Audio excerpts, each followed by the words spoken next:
Good morning, good afternoon, good evening, wherever you happen to be in the world. Welcome to tradertv.live. Brand new week, Monday morning. North American stock futures back to the downside this morning. Unfortunately, we had a nice recovery on Friday heading into the weekend, but back to the downside once again as we're continuing to see an increase in both COVID-19 cases and also hospitalizations throughout certain states in the U.S. So investors kind of weighing the positivity surrounding economies starting to reopen and get back to normal with the possibility of a second wave coming. States like Alabama, California, Florida, North Carolina as well, all reporting a spike in both cases and also hospitalizations over the weekend. So we'll continue to watch that. All of the stocks that stand to benefit the most from economies getting back open, we've been talking about these over the past few weeks. Travel-related names, we have hotels, cruise lines, even the airlines back to the downside this morning, leading this move back lower. There's also some of the retailers in negative territory this morning. And we also have some virus-related names popping back up on individual news. We'll check that out. Shares of Hertz also to the downside this morning. That bankruptcy judge we were talking about last week did give the company the go-ahead to sell potentially up to $1 billion in stock if you want to invest in a bankrupt company. I guess that's what they're telling you to do. It is Monday already. What a crazy weekend it was. Monday, June 15th, 2020. TraderTV.live starts now.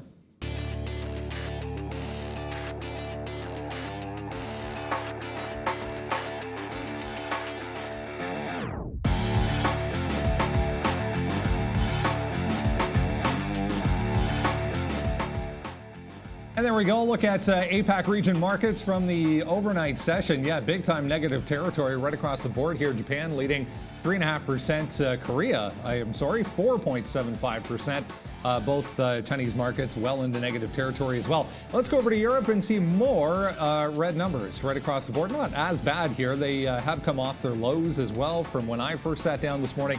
Look at the Swiss market there in positive territory, in fact. We'll check out North America here and see how futures are looking heading towards the open. Yeah, pointing to the downside in a big way so far. All the U.S. Markets looking at negative numbers. TSX futures here 1.3% to the downside. Brazil's open already. Look at Bitcoin 3.74% to the downside. Big move down in crude oil prices as well. Lots to get through this morning. If we want to talk about individual names moving around in the pre-market this morning, we have Hertz Global is going to be the first one, guys, that we have to mention here. I mean, we mentioned it back on Thursday, I think it was, or Friday last week, this bankruptcy judge giving them the go-ahead for this share offering. Yeah, absolutely. Look, it's interesting times here. Certainly, if they have the ability to get favorable terms to be able to get $1 billion out of this, why not? I suppose it's worth a try. It's definitely not something that I've ever seen before, but obviously we're going to be trading down with this potential delusion here, and it's down 20%. There were some levels that we can sort of go back to when we were trading here before. If you want to go back to those sort of two-quarter price areas, maybe about to 230. If you go to Thursday support resistant level, also, just under $2. There were a couple of dips down on Thursday below that price and then sort of bouncing back. So maybe watch out for a $1.95 on a $2 break to really be a level as well. I mean, I've already taken a few scalp shorts. I'll probably be in and out of this one to the short side in front of that 225 to 230 mark. It's going to be the same story for me. I'll probably be looking to fade any kind of big move through. So if 230 breaks, I'm first going to be looking at that 250 to 260 area to maybe jump in front of to the short side on Hertz. Again, if there might be some scalp long opportunities, but in terms of holding anything long, I'm not going to be doing that. Just shorting pops, shorting breakdowns, that kind of trade until it's wrong for me. Yeah, okay, I'm just trying to fix my earpiece here. But yeah, no, Hertz, I agreed. Look, breaking through $2 seems pretty easy. Check this out, guys, right here. Hertz, 1.1 million shares to sell on the imbalance locator. We did drop a opening auction locator. clips page. We put that up there, our educational program. So check that out. We'll look at Hertz here. I'm only in one position. It's a small position here on GNUS. We just take it now. This is the daily chart. We just take it here breaking through 480. So it's a small position. We'll wait to see what it does at the top side here. But just waiting to see. Apparently, Arnold is back in the building. So we'll wait to see what that does with Genius Brands, Brendan. Yeah, it makes everything better when Arnold's involved. Let's have a look, guys, at what is coming up later on this morning. We're going to have, one educational video release coming up this morning at 11:50. We'll send the link out for you guys. Valeria will take care of that. Yeah, going to be on SSR, so you can learn all about how to trade stocks that are short sale restricted. So that's going to come up at 11:50. Speaking of Valeria, let's get over to the desk and say good morning to her. Good morning and hello everyone, guys. I wish you a great trading day, and we're as usual here to make it even better. Sign up to our daily free watch list at the link I'm sending on the chat, and subscribe to our YouTube channel to receive notifications when we are back on air. Guys, please hit the thumbs up. Your support is very important to us. I'll see you later. Back to traders. All right, let's jump into some symbols here this morning. Neil gave you a bit of a breakdown there on Hertz Global. The end of last week, we mentioned this bankruptcy judge was mulling over whether or not to give them the ability to go ahead with this share offering that could bring in up to $1 billion. That happened late on Friday. They did get the approval.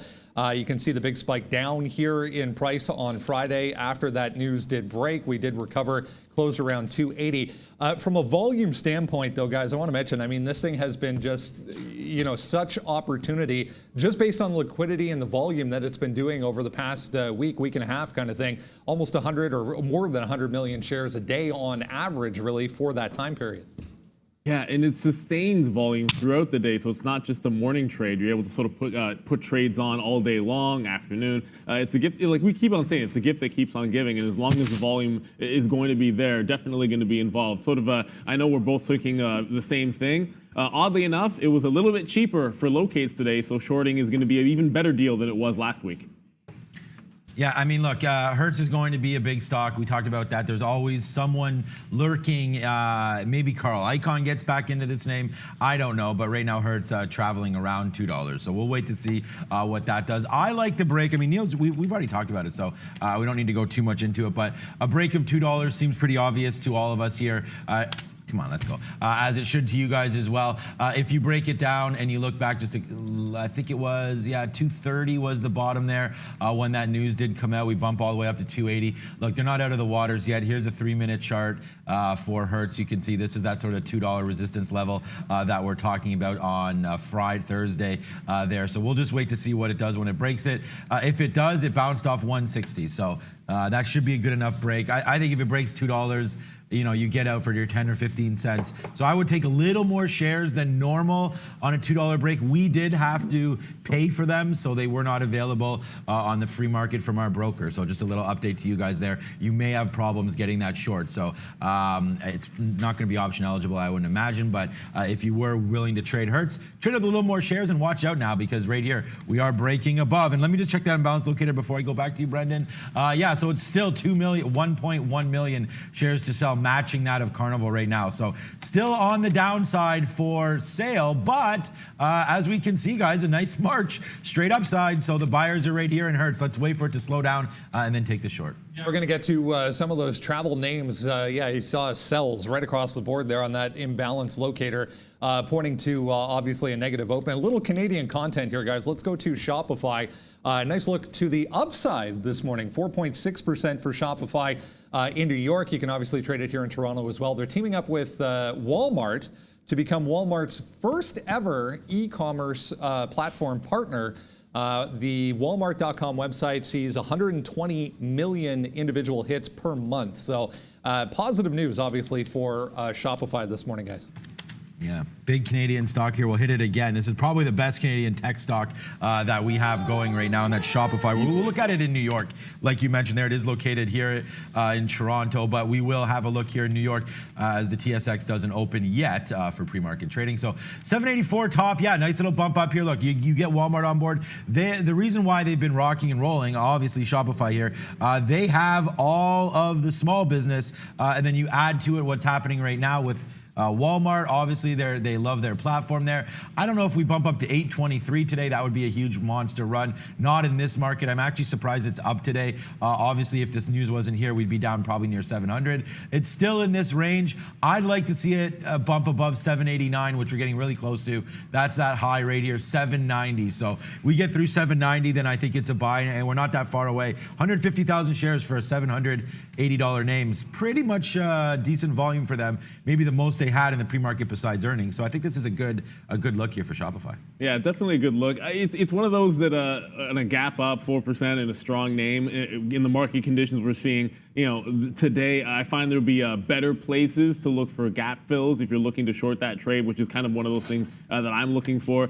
So I'm not really going to be touching Shopify to the south side. I will sort of note here on any kind of a serious dip, I would be watching, so let me just zoom out the 3-minute here. I would be watching this 760 area that you get from Thursday's top. So if it wants to sell into that price range, get nice consolidation, and that could be another way that you could buy Shop if it does start to give a little bit of this back. All right, guys, we mentioned there was a couple of virus-related plays to look at this morning. AstraZeneca here going to be the first one, gapping up 2% or a little bit more than 2%, but leaning to the downside already. They're teaming up with Catalent, which is the world's largest manufacturer and distributor of drugs for drug companies to distribute their COVID-19 vaccine, currently under human trials at Oxford University. So nice gap to the upside on that news this morning. The work going to be done over in Italy, apparently, on this. If and when, I guess, is the big question mark. They do get approval for their COVID-19 vaccine, guys.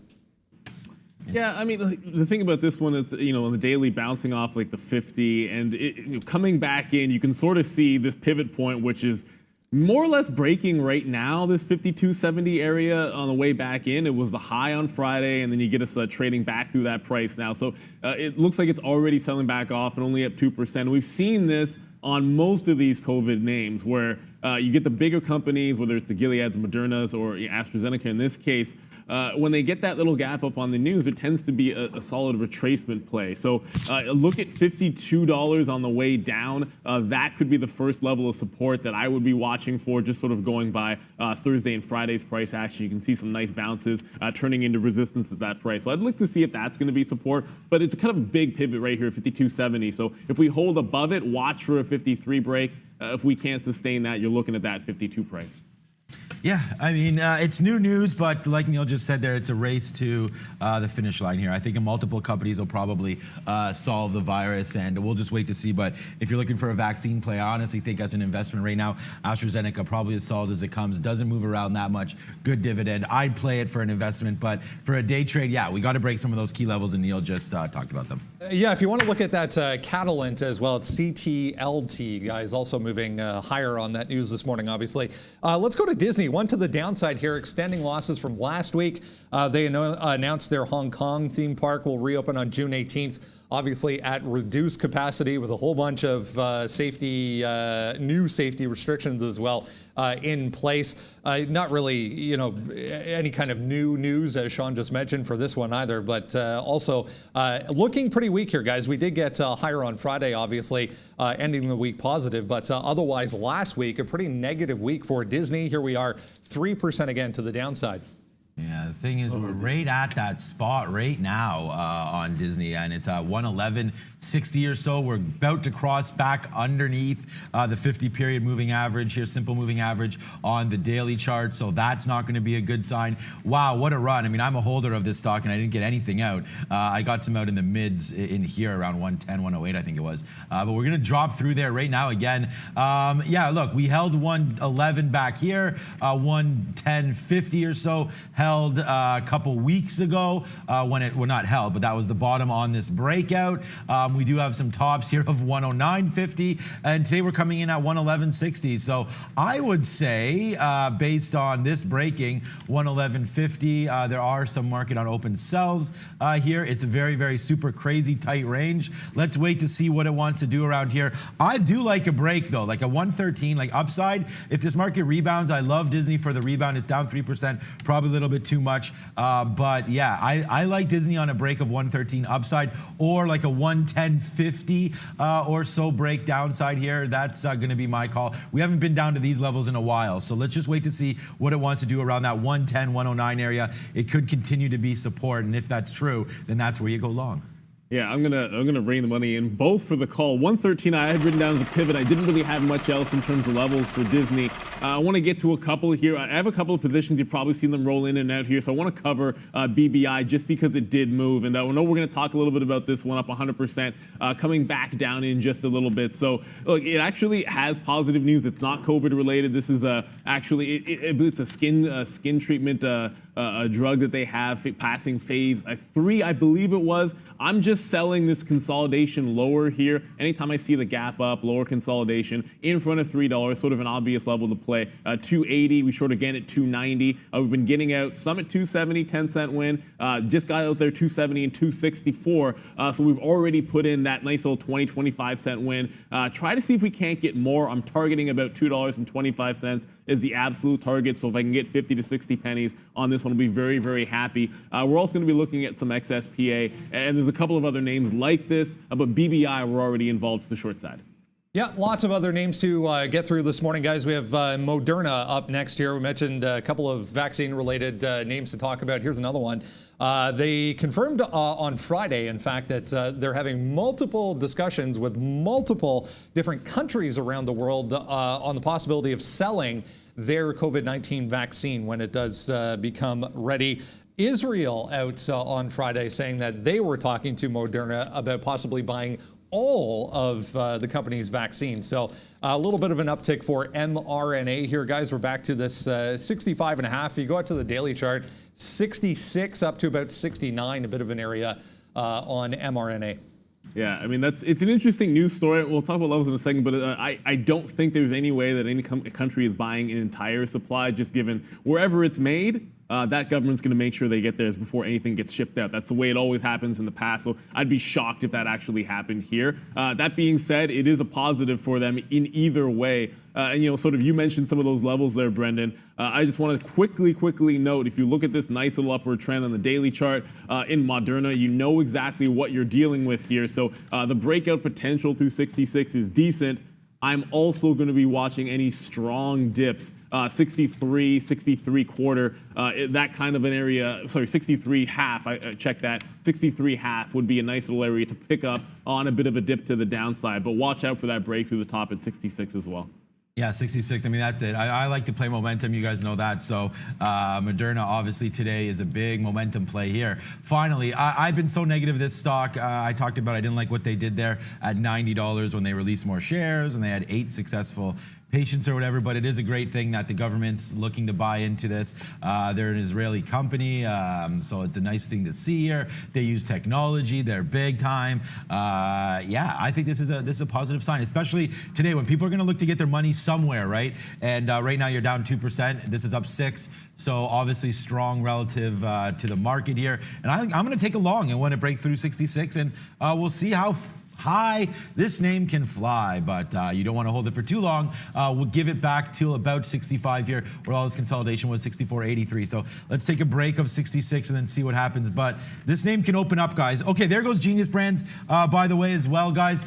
Big trade happening right here. We're long at 480, then again at 485. Let's take some out right here. 487, I thought I was there, but I'm not. So right now, Genius Brands, let's see a breakthrough 5, and your boy will have this one. So let's go. We're long right now, 485. All right, guys, we saw when we came on there, oil, big move to the downside today, 3+%. I want to talk about BP here, down about 5.25%. They announced 1.75 trillion in write-downs for their first quarter, and they also said they're going to work on transitioning away from fossil fuels much faster than previously expected. So 3% for oil, 5+% here for BP to the downside. This thing looking very weak. I mean, we're pressing lows right now, guys. No, you can say that again. There's potentially some support at 22.50, but $1 lower from here, and already down 5%, halfway to the short sell restriction. As like you mentioned, we're going to be dropping that video, educational one today.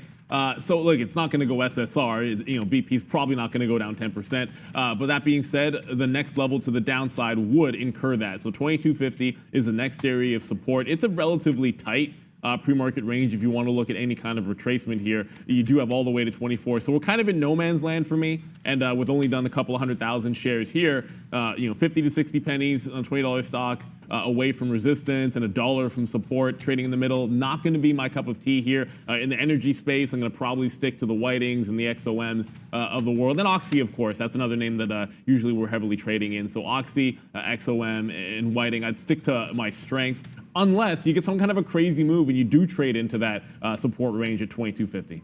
Okay, guys, so here goes Genius Brands again. Yeah, nice trade to the upside. We go long again at 5. So we take some of our position out here, 497, 496, and then go a little bit longer at 5 here. We won't give this too much room. I'm thinking like down here, 460, 465. Again, not a big position. We're still in the pre-market, and I just tweeted out, guys, watch out. When you have these big winners already, don't get too greedy because there are people long down here, right? So they may be starting to take this out and leave you with the bag. So we'll wait on this one. The high is 508. We'll take some out if we can get there. We're long now 90s, guys. Just worth mentioning on that Genius Brands, guys, nothing was confirmed on that news. It was just rumors out there in the world suggesting that Arnold, in fact, was going to be a major investor in that company. Let's go to the travel group, guys. Worth talking about, I think, here before we get to the open. It's been leading the march higher as economies start to reopen. Obviously, they stand to benefit the most from economies starting to reopen and people getting back on airplanes again, cruise lines, hotels, things to that nature. Just wanted to point out UAL here. Speaking of, again, SSR and 10%, we were down 9% here on UAL, just a bit of a tick higher, but trying desperately to hold on to this low from Friday, guys. 8.7% right now. I mean, you can look at any of these. AAL looks very similar. Yeah, you can say that again. Someone was asking about Oxy, so I just wanted to make sure I got some notes down there on Oxy into the chat so that you guys know what we're working with here. But when it comes to the travel names, AAL, UAL are probably going to be the two places that I'm going to be jumping into the fray here. I basically had 1570 written down as a key level here, and then 15 even to the downside is sort of one of those. It's just an even number, and that's what we're going to work with here. But if you go to last week. Sort of zoom in, you can see this little bottom here in the afternoon coinciding with a pre-market top here at 1570. So nice little pivot area through that price potentially. The first look for me, it will be a failure through that price and shorting on the way back down. I've had this problem before where you do get the market down and you get those spikes to the upside, and if you jump in early, you can sort of get blown off the top, and then suddenly you're out of your short that you really, really like because you got stopped out at 933. So the plan here for me would be when it comes back into that range, if there is a pop to the upside, I'd catch it on the way down. And otherwise, maybe a short break through the bottom at 1530, 15 could be in the cards. Yeah, well, I'm going to talk about, I was looking at 1540, but we're already there. CCL bounces off 18, so that's going to be a no-brainer for me. It also touched through 18. If you go back the last couple days here, we had 18. It doesn't go back that far, but 18 was a nice little bottom there, breaking through. So 1835, what's the high here? 1850. I wrote down 1875. If we can break that, that's going to be all the way up here, the sort of the bottom back on Friday. So we'll wait to see 1875 topside or just a clean 18 break on CCL, but I don't say we've been burned, but our best trades on CCL have been after the bell. So, and a couple minutes after the bell. Let's check out the market on open and balance quickly. This is why, see, there's CCL there, 1.2 million, so is Hertz. We have Spirits here as well, Norwegian, 4GE, Delta, all big names here, Hexo in the cannabis space. So yeah, a lot of names here to look at as we go today. It's just gonna be bigger and better today for us. So let's just wait to see. As you notice, guys, what are all these? These are all S's, right? So short sell means sells, guys. So all of these, we're going to look to see a bad open here. We'll see. It's only 1.89. It was a lot worse earlier this morning. So let's just wait to see what this market does. I'm feeling a red day here. So obviously, these market on open and bounce will indicate that as well. Worth having a look at some of the electric car makers here, guys. I want to talk about Tesla real quick, down 1.3%. But here's another one breaking to the upside right now. A couple of downgrades. Friday was kind of the first real, red day for Tesla in a while, moving significantly lower. A couple of downgrades on Friday for Tesla. There was some data out overnight in China suggesting month over month car registrations were much higher than expected, pointing to the possibility of higher sales coming in China for Tesla. That number is going to be out later in the week, but very positive versus what the futures are doing right now, guys. Yeah, I mean, with the theme of there being a potential sell-off and then the little move to the upside here in Tesla, I'd be watching both the 935 area because that's Friday's close. Sort of negative to positive would be at that price, and then just a little bit higher up here, looking at about 940. So if we enter that 935 range, sort of sit in that 935 to 40 without breaking higher, that would indicate that if it can't get through 40 after entering that 35, it's probably going to be a short on the way back down. So I've seen that trade work in the past in Tesla. It's just one of those, and very, very similar to what we're talking about in American Airlines. Only in Tesla, make sure you have a harder stop because when this goes, it's probably going to be a little bit more of a, I guess I should say, a stronger name in this type of a market than I think something like AAL is going to hold up in a week like this. Yeah, we had that $30 winner there on Tesla on Friday. I don't know if it's going to have that kind of a range in it today, but we'll wait to see if that does come through again. Yeah, this little bottom just got taken out 920. That's right where we're at. 250,000 shares, decent spot here for Tesla. But like I said, again, with this move up here, there's some market, look, this is a big week, man. There's a rebalancing coming on Friday. There's going to be a lot of volume coming through at open and at close right now. So let's wait to see what this market wants to do. And Tesla's just going to be one of those names that has to be on our radar. One name we didn't talk about, and I'm just going to get to it quickly. I think Boeing down here at 176. I like that as a long bouncing spot. It bounced off 176 earlier. It really didn't even get there, 177.39. So Boeing could take out this 179, 180 range. So watch out for that. Now Brendan at the screen. Yeah, one more little one for you. Digital Ally back to the upside again today. They announced on Friday they regained NASDAQ minimum bid requirements. So second day in a row to the upside. Just watch $5 up here. Left the line here at $5. Already failed pretty hard up there at $5 in the pre-market this morning. So any kind of test of that 5 even level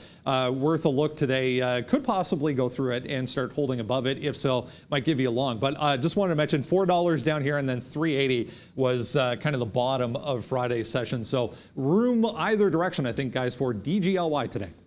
Yeah, absolutely. And look, there's only about 3.5 minutes here to go. Thank you, Rampreet, there. Canadian dollars. We love it. Here we're here in Canada, Toronto, Canada to be specific. The short in BBI, I mentioned on the chat there, a 250 we already got to. So you already are looking at over a 10% return. But I did mention 2.25 is about that target that I am looking for here. So if we break 250, fair enough. I think we'll get the rest of these shares out there in the 25 to 35 range. On any kind of a pop, I'm going to be shorting again in front of $3. I will move my stop down from sort of this high here at 315, 320 into the $3 range. So if it does come back in, tighter stop off of the open. One more that we didn't talk about.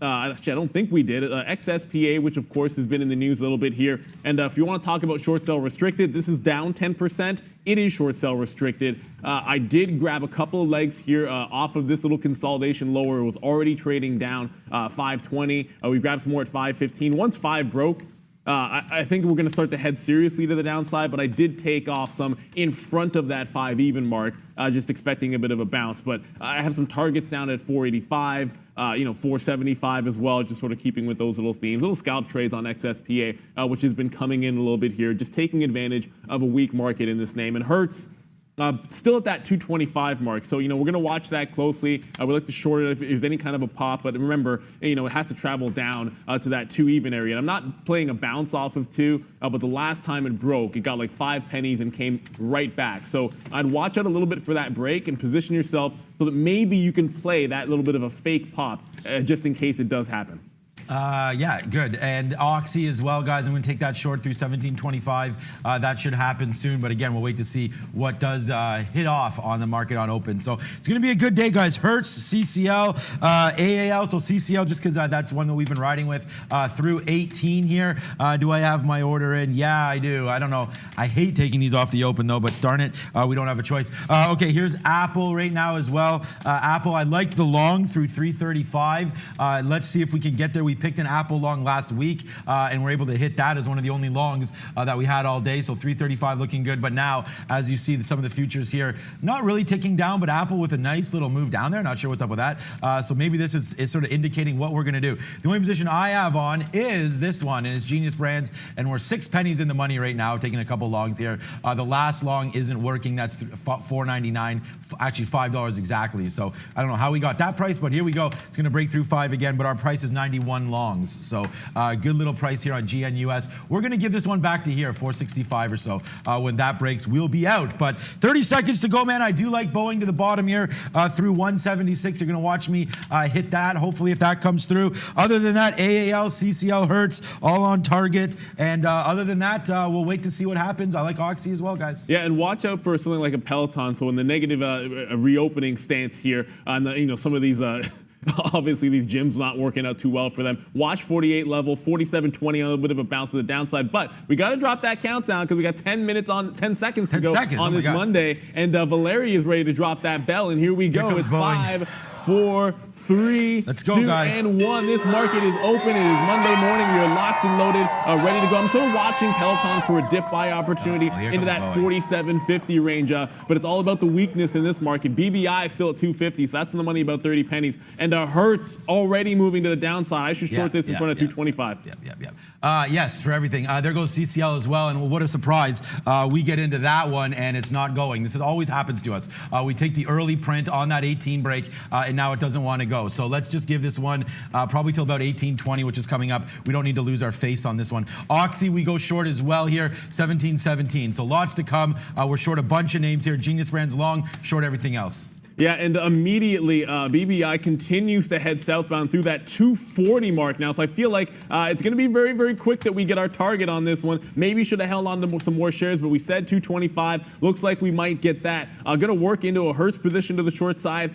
We're talking about that one in front of 225 and 250. And look, it's already on the move, Hertz, up to that 250. So I got to short this pop. Popping. And the market is popping as well. I got Peloton to the long side. I'll get to that in a second. It just broke 48 downside. So we got the trade we're looking for there, but it Hertz not working on the short side, guys.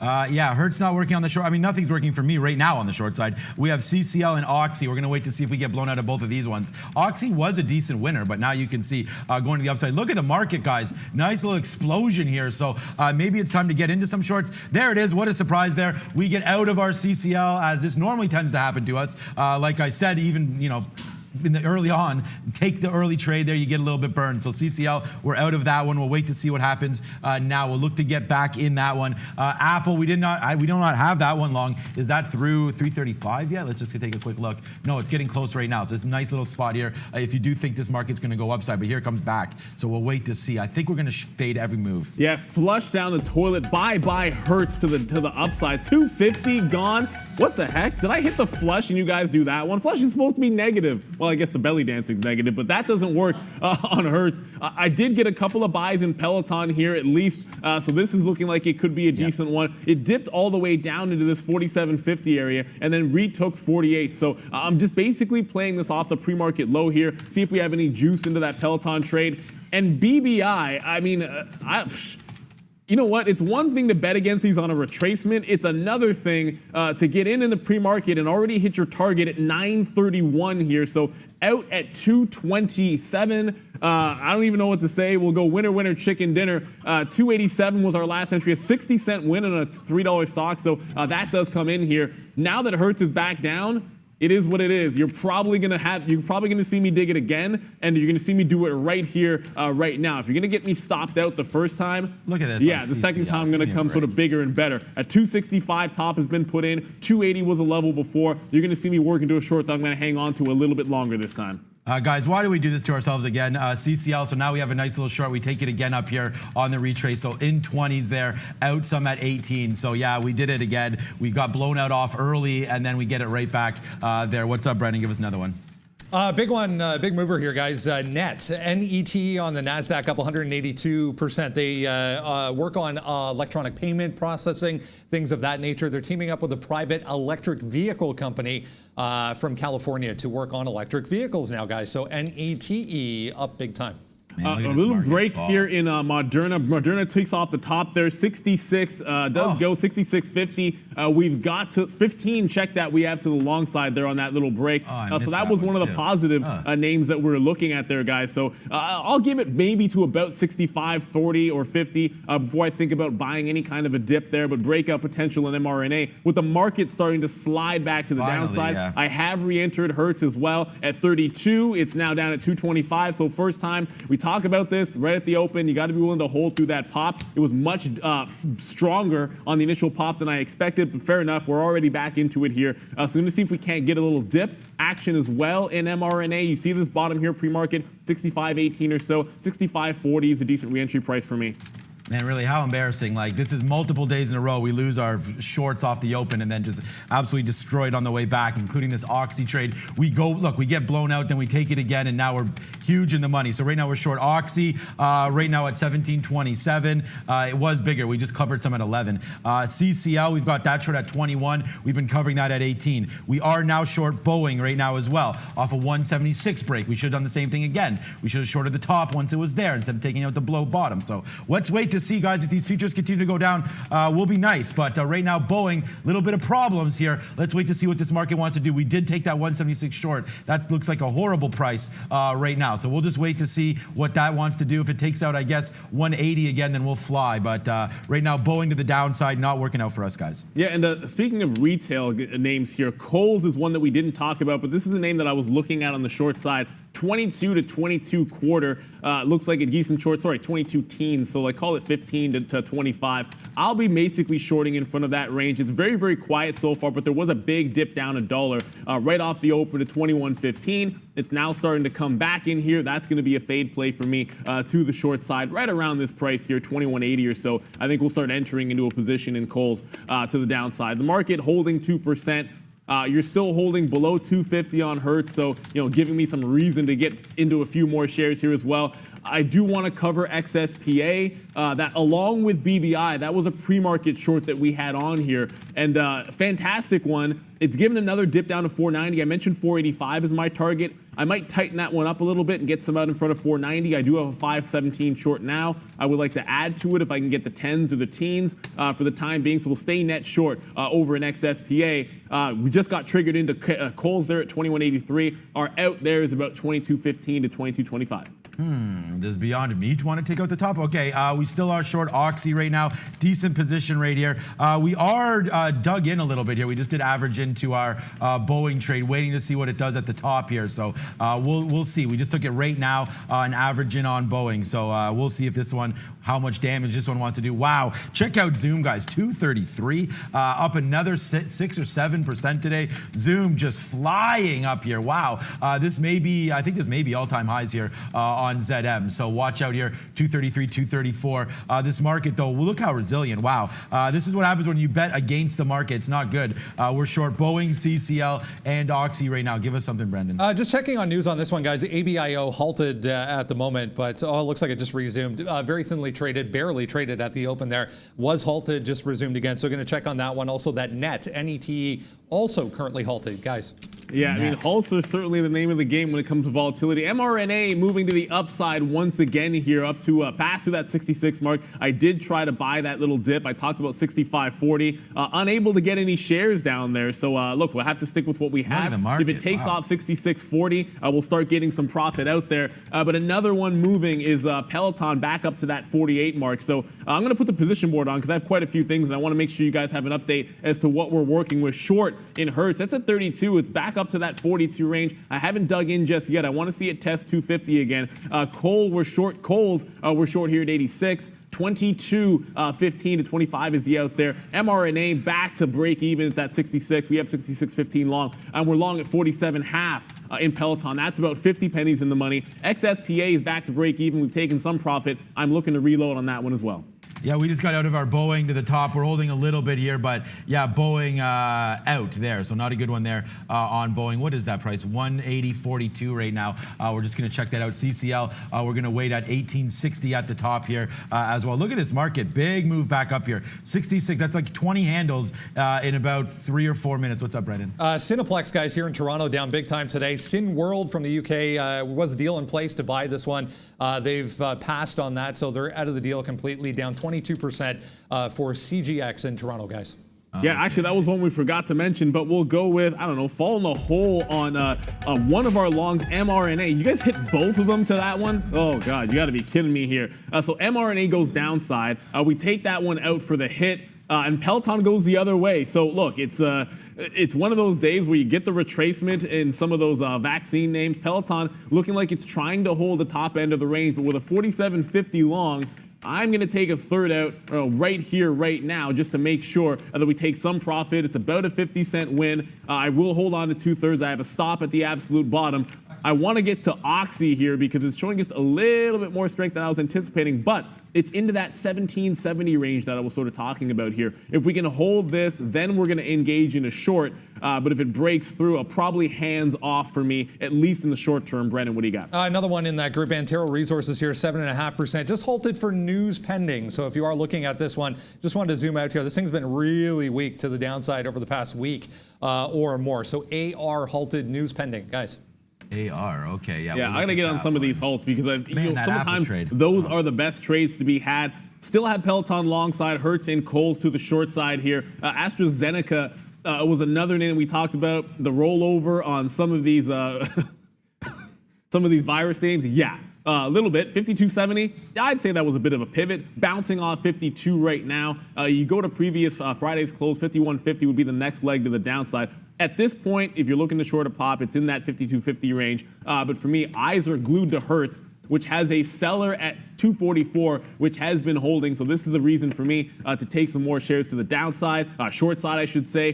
Continuing to move up is Peloton. So people want to get on that bike and people want to play the game at home. It's now through high of day. So I will take some more shares off. There's a quick dollar win on Peloton. Can I hit the floss one? Is that one going to work? No. All of my keys are going to be that. So if it's a win, if it's a loss, it doesn't matter. You guys get to see the belly dance. There's a dollar win on Peloton. It's the only long that's worked for me. So long in Peloton worked. MRNA did not work. BBI I'm already out of. But now watching another move to the upside on Hertz. I'm going to be digging in again. 265 was that top. If it breaks that, that'll be 0 for 2 on HTZ. 96.60 here. Yeah, I'm just looking here at some of these JP Morgan levels here. I mean, we could take out the top here. I'm just not convinced that we believe that this market is the right market. So we'll wait to see here. If it wants to go up, then it'll go up and we'll take some longs, including this one right here. We do have Disney through 113. We did talk about that, so we'll let that go, see how high that can go up. I did talk about breaking through 113. Might be something, so we'll give it to the bottom here, maybe all the way back. Well, I mean, we'll dump some at 114 if we can get it. Apple, remember I talked about that one through 335. Well, that's 336 and change. Hope some of you had that one. I did not. What up, Brandon? We had all those crazy China-related stocks moving around over the past week or so. Here's one. HGSH just halted 164% to the upside. News out Friday, obviously, on this one got from about 80 cents up to 220 in the pre-market. Just halted, volatility halt to the upside, guys. Another volatility halt and another out. And I'm not even going to hit a key on that one because Hertz just broke 65 again. So I'm out of another short in Hertz. 0 for 2 on that name. I can tell you Peloton's now through 49 to the upside. XSPA is approaching reload opportunity, guys. So I'm going to be watching very, very closely on XSPA. It's giving you this shot here to reload, but watch out. If you're going to use 525 as a stop, there's a bigger seller at 526. So I would have a 530 stop on this one before I add any shares, but I'm not going to do it until I see 526 hold. So I got the level 2 up. I will be watching that one very, very closely, but I'm not going to add in until it fails off of this seller right here. If he breaks, 530 is my out. Yeah, 19 here and change on CCL. Let's just wait to see if this one wants to go or not. We're going to load up some shorts here on CCL. No idea where this wants to go. But again, I'm just trying to debate here what this market, does it really want to go back to 3,000 today? If it does, it has to break the high already today of 29.92. Big move back upside. So let's take a little bit of a CCL short here and see what we can do. If we're going to go short on something, then we got to get out of some of our longs as well. So there's a Disney long at 113. We just took some out. What was that price? 46? Yeah, 46. So a nice little 36-cent winner there. So we will hit the cowbell to start the day off on Disney, waiting for some higher moves here. But we do have the CCL short right now. We're looking to get back into Boeing if it breaks below 180 again. So we'll wait on that one as the market may be coming off here again. What's up, Brendan? Guys, we mentioned some positive car sales data out overnight in China. Had a look at NIO here. Went from negative to positive. This was down 4%. We're now up 1%. Just broke 615, 610 area, which was a pivot in the afternoon on Friday. Also, Nikola starting to catch a bit of a bid, guys. Oh, I love Nikola. All right, yeah, we should be going long some of those names. Oh, Nikola down 4% today as well, so we can check that. We just did drop some of our Disney here, just thinking that this market may be pulling back down. So let's drop a little bit of our Disney out. So now we have a third left. We'll wait to see if that one can be a home run. But right now we are out of our Disney, pretty clean. Nice little 20, 30 cents there. So we make back some of our loss as now the market's fading back down here. We did take that CCL short up here. We did give that to you 1880. So let's wait to see. We were short down here. We were able to capture some profits, but that hurt, that big move to the top side here. Boeing really the only problem for me today, as we did take this short pretty big there. I did like the 176. Turns out to be more of a pivot than a bottom, so we'll wait to see on that one. But right now, let's get out of some of the CCL guys. Yeah, and first trade here in American for me, it does try to break through the pre-market high. It gets through one time, gets to about 1590, and then turns right back around. So I'm going to jump in. If I'm going to believe in the short here, I'm going to try this one in front of 16. That was the first leg. So only 3 positions on right now. We just took the short in AAL, and we talked about XSPA through 530. Had a bad stop. So that triggered without it breaking 30. I just jumped right back in. I paid some spread, but we come back into the short side anyways. And then Peloton's in the money. We got 47 long here, and it's at 49.30. So that one's worked out for us. Got it to you guys right before the open as a sort of a, not a contrarian play, but obviously if the reopening's not going well, Peloton could continue to benefit from that. So a little American Airlines short. We're going to start here, only adding at about 70 to 80. Nothing else lower. We'll only take it right here in this consolidation near the pre-market high with a 16 area stop on that one. I don't have any longs with the exception of this Peloton right now. Although I was looking at AstraZeneca just a few moments ago. If we can pull this one up on the chart here. I was looking at this one for any kind of consolidation around 51.50, which was Friday's close. But man, this is falling like an absolute rock. So I'll stick with Peloton, which is now approaching $50 to the upside, so a $3 winner in Peloton. And you know what? It is what it is. Let's try it to the moon. It's probably going to be a belly dance, but oh my goodness, I hit a key and I actually get what I want. Peloton in through here. We talked about the entire opening range. Breakout, pull back in front of consolidation, holding also the pre-market bottom. So you have that entire range giving you some entries. Once it breaks out, you're able to take shares out to the upside.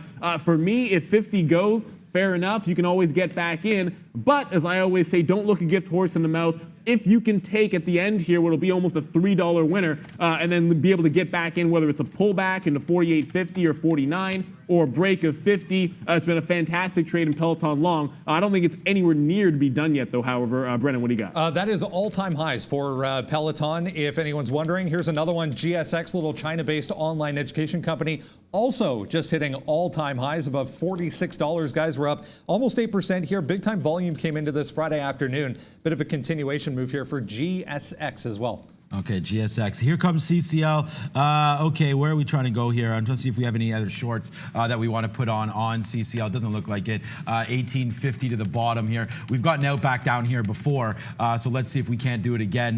We are bidding some 56s here. We're short rate now, 69, so we're just short rate here. We did hold on to some of this, but this always happens. I keep saying this, man, every single day we get taken out off the open, and then we wind up having a decent trade after that. So right now, let's wait to see here. We were just waiting at 56. It went down to 58. So I don't know, random spot there. Apple all the way back down, man. This is going to be a fun stock to trade. So I'm going to have to find some spots here because again, it goes all the way to 336 and drops all the way back down here. Futures, I said they're going to try to figure themselves out here. So the biggest position we have on is CCL right now. We can look at this. We'll update our position board quickly for you guys here, and I'll just turn it quickly right around. I hope this comes up. There it is. Okay, good.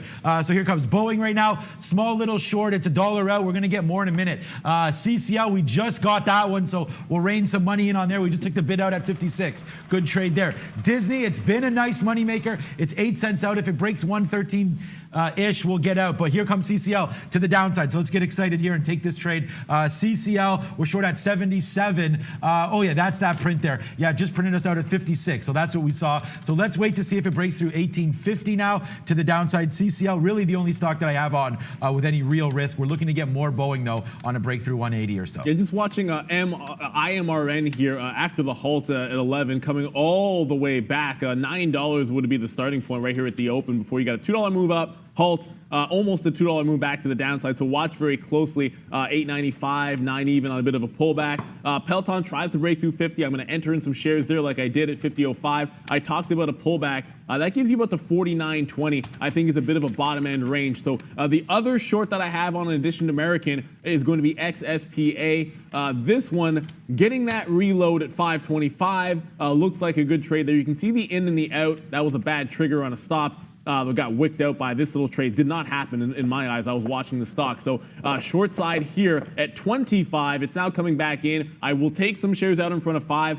Ultimately, I think that 85 will throw that away and give you 490 as the first target after a 5 even break. So I'm going to stay net short in XSPA. It is SSR, short sell restricted. And if you don't know what that means, make sure you stick around after the show because we're going to be dropping that video today. And it's always important to know that in a volatile market, short sell restriction cannot hit that bid unless you get an uptick. Last print has to be green to sell to that best bid. Right, exactly. Yeah, 1894 here. Just looking for CCL. Where do we wind up getting out if we did want to? But 1896, probably 1898 or so. We'll look to get out of that one. We are putting some more bids lower. We're going to hit this short again, probably through 1850. So watch out for that one. There was another name I was looking at. Oh yeah, Square.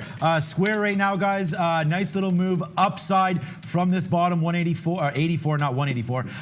Yeah, so I don't mind it if Square takes this out here. 86.80 to the top side.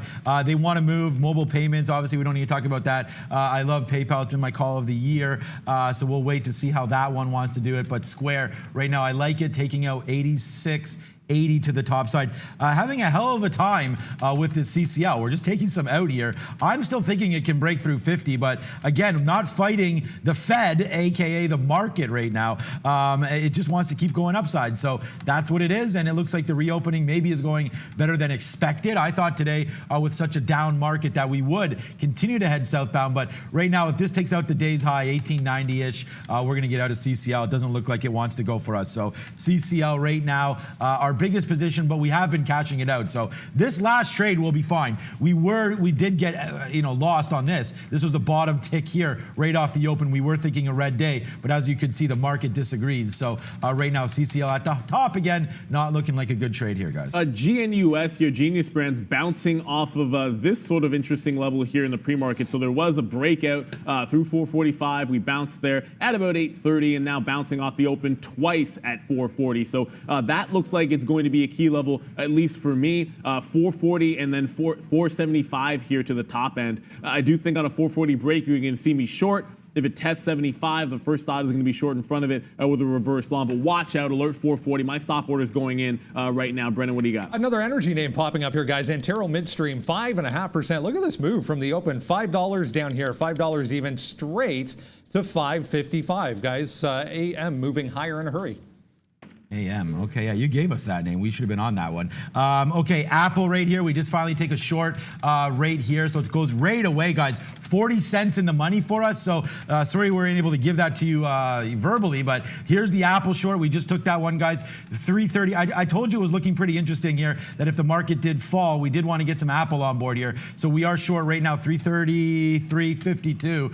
Let's take out half of our position or so. Here comes right back to the upside. It did dump down to 330 there, so we should have got some out at the even dollar. So we'll put a bid there again, even dollar here for Apple. We'll try to average in and then watch out for this VWAP at 333.60 or 334.10 or so. We'll get out of this trade if it doesn't go for us, but Apple was in the money. Now it's gone.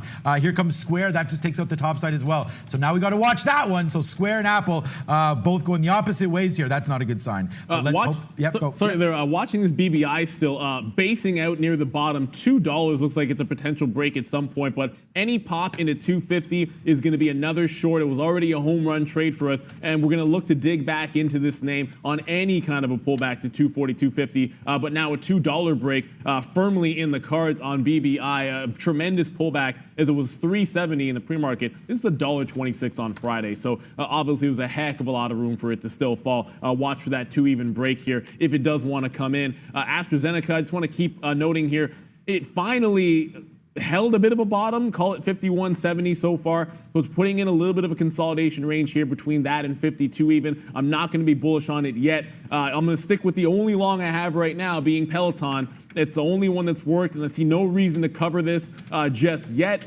We tried a little bit of a dip buy. It never really got very far on the way down. So I did just take some shares out in front of 50.50. I do still have some on the 50 break, so 50.05 is my long price on Peloton. Just got some out at 37. Of course, we already crushed it with a monster win. Now we're just looking to hold the trend. Whether that's pullbacks, maybe in a VWAP, which I kind of thought we'd get 49.20 on a deeper pullback. We didn't get it. Maybe it holds at 50 the next time it pulls in. We're going to stay net long in Peloton, sticking with this sort of theme here. It kind of plays both ways. The market goes up, maybe it shows some strength, but I thought if there was going to be a big sell-off, Peloton was a place I wanted to be long. At least that's worked out for us so far. Peloton, big-time winner. Yeah, big time winner over here as well, guys. Chicken dinner winner to be exact.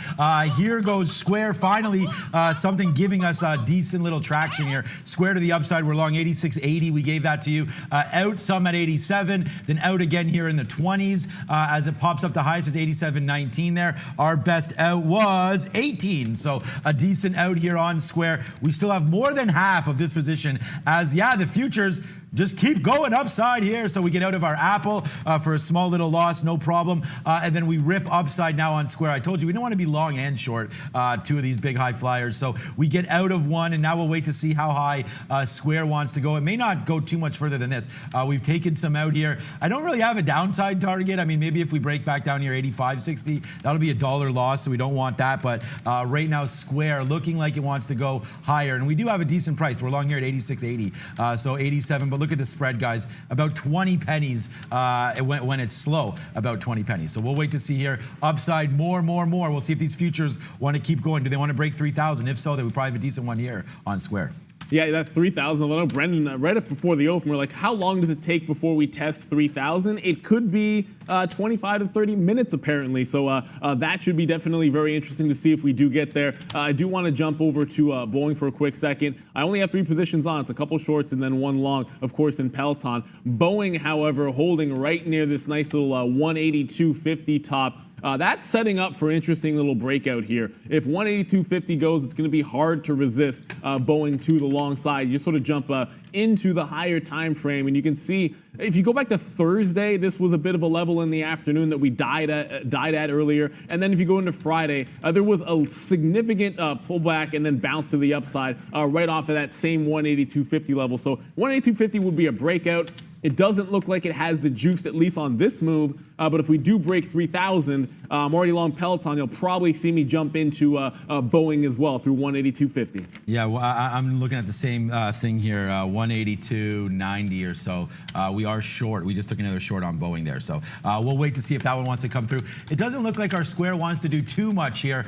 So we're going to dump a little bit out. It does flush back down here. Let's just hold the rest now. We have a third left of this position on Square. So let's wait to see how that goes. We did reload. I mean, Neil and I are not beside each other, but thinking similarly here. Let's wait to see what happens here on Boeing. I think that's right. 182.50, obviously a problem spot here. But look at that short, 181.20. We just took a nice little short there. So that goes right away for us, $1 plus in the money. So good trade right now on Boeing off that last little resistance spot there. Let's just wait to see. I mean, if these futures keep going upside, this is going to be a loser. But I do like Boeing downside here. So we'll hold that one. Nice little win right now. 70 from this spot. It's a $2 winner or $1.50 winner, but let's wait to see what happens if it does break through 180. We do like 179 and change on this name as well, guys. Yeah, just sort of answering your question there, and good look. I'm going to say Algo Lover. There we go. And we're talking about that Boeing. I didn't mention any targets on Boeing, and usually if I catch a breakout trade like that, I'm going to be looking for a bigger win. However, the first stop would be in front of 185. However, I'd probably get some out on that break if it does break. I mean, it doesn't look like right now it's going to do that, but the next stop for me would be about 188. I think it would have the juice if we get a 3,000 break. I didn't mention I would expect if we're taking out that level, I think we're going to get back to 3,000 on the ES. If both those things happen, that'll show you some strength. But for now, I got to go back over to my American Airlines short for you guys. That one's starting to roll over here. So we gave it to 16. Took a couple of legs here, one on the way down, then made another leg here at 71. It then bounced off of 16, which is our out, and then I got some more shares on the way in here. So I'll take some out in front of VWAP. It's a 15.74 short.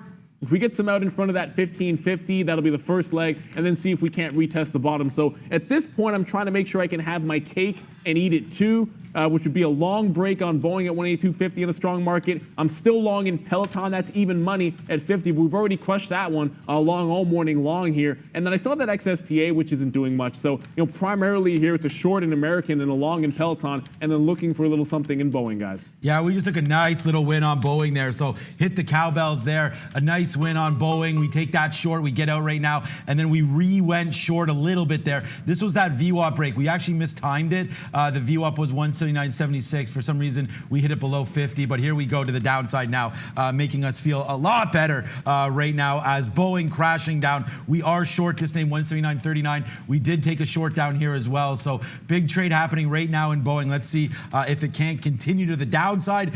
We do like this one. Look at the futures hitting upside. Now our square still bouncing around, a nice little spot here, 87 and change. That's where we're long. So Boeing short, square long, and Disney long. Disney did go nicely in the money for us, but it bounced off that 50 level. So let's wait to see if that does happen again. But right now, pretty good. We've made back some of the money that we've lost. So let's throw it over now to the big screen with Brendan.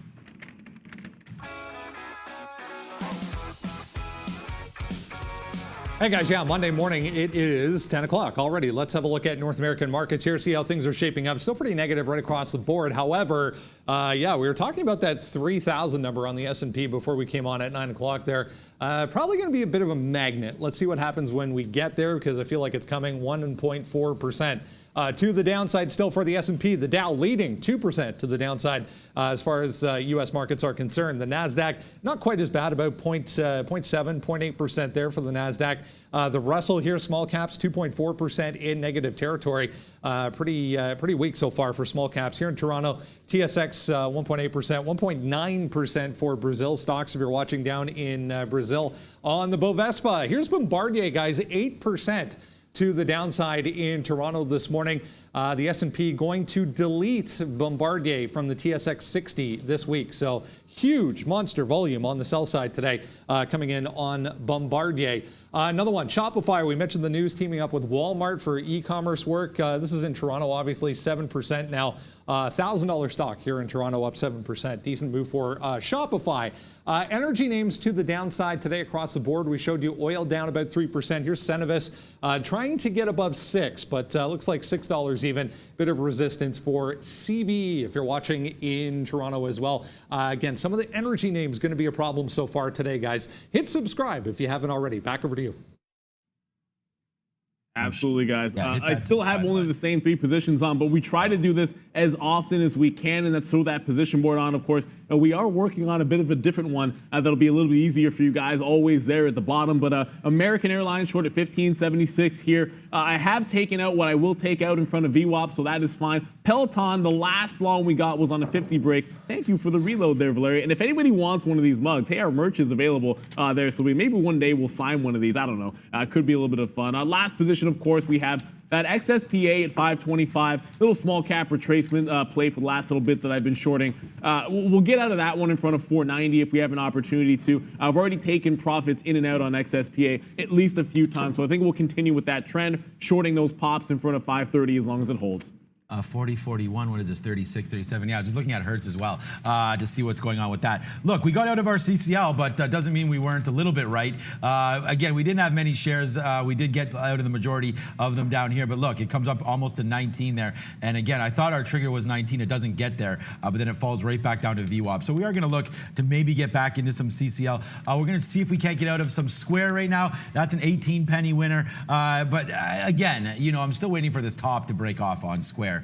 With the futures still going upside, why not? We are back into Boeing right now. We just short this 180 level, so a nice little winner for Boeing today. We did take a bath on this one. We talked about that, but other than that, we've been okay. Nice little short here now, but with the futures continuing to go, we got to watch out for this Boeing top. What's up, Brendan? Another little one that can get going if it wants to. Safety group here, SFET, big pop here, guys. Huge volume coming into the upside, 140 up to 180 all at once there for SFET, guys.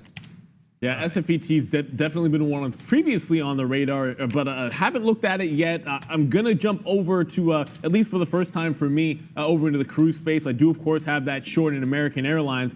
Yeah, probably a little bit better if we'd done it in the cruise chips names, which have gone through VWAP here. So NCLH, a nice little base it's putting in. There was a bit of a chop level on low volume in the pre-market around here at 1850, and it gave a couple of bounces here on the way up, at least one bounce on the way up, and now another bounce. So I need to see it hold 1880. That was that pre-market top area. If it can hold that and maybe give you some chop between 60 and 75, that'll jump onto my radar. I'm already short in American, so doubling down, at the low here on NCLH is probably not going to be in the cards. But if we hold here long enough, I'll add that one back to my short list. We still haven't tested 3,000 just yet.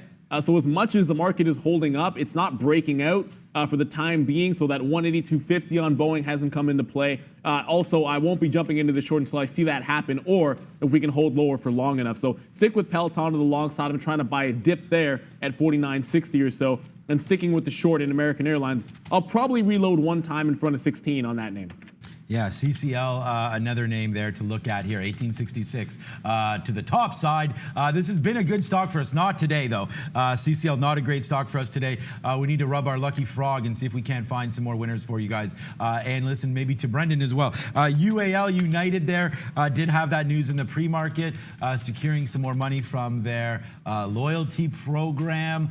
So down 7 today, still bouncing around, man, 37.50 here has been the top, and yeah, UAL, violent stock, needless to say. Looks like it might want to break VWAP. I kind of don't mind this breaking through 36.40 here. That's been the kind of bottom, but I mean, look at these futures. Once again, guys, not expecting this. Wow, there goes Square to the upside. Nice little trade, 86.85. We're long, and look at that, just bounces up. So let's take it off there. That's $1. So that's a chicken dinner winner right now for Square.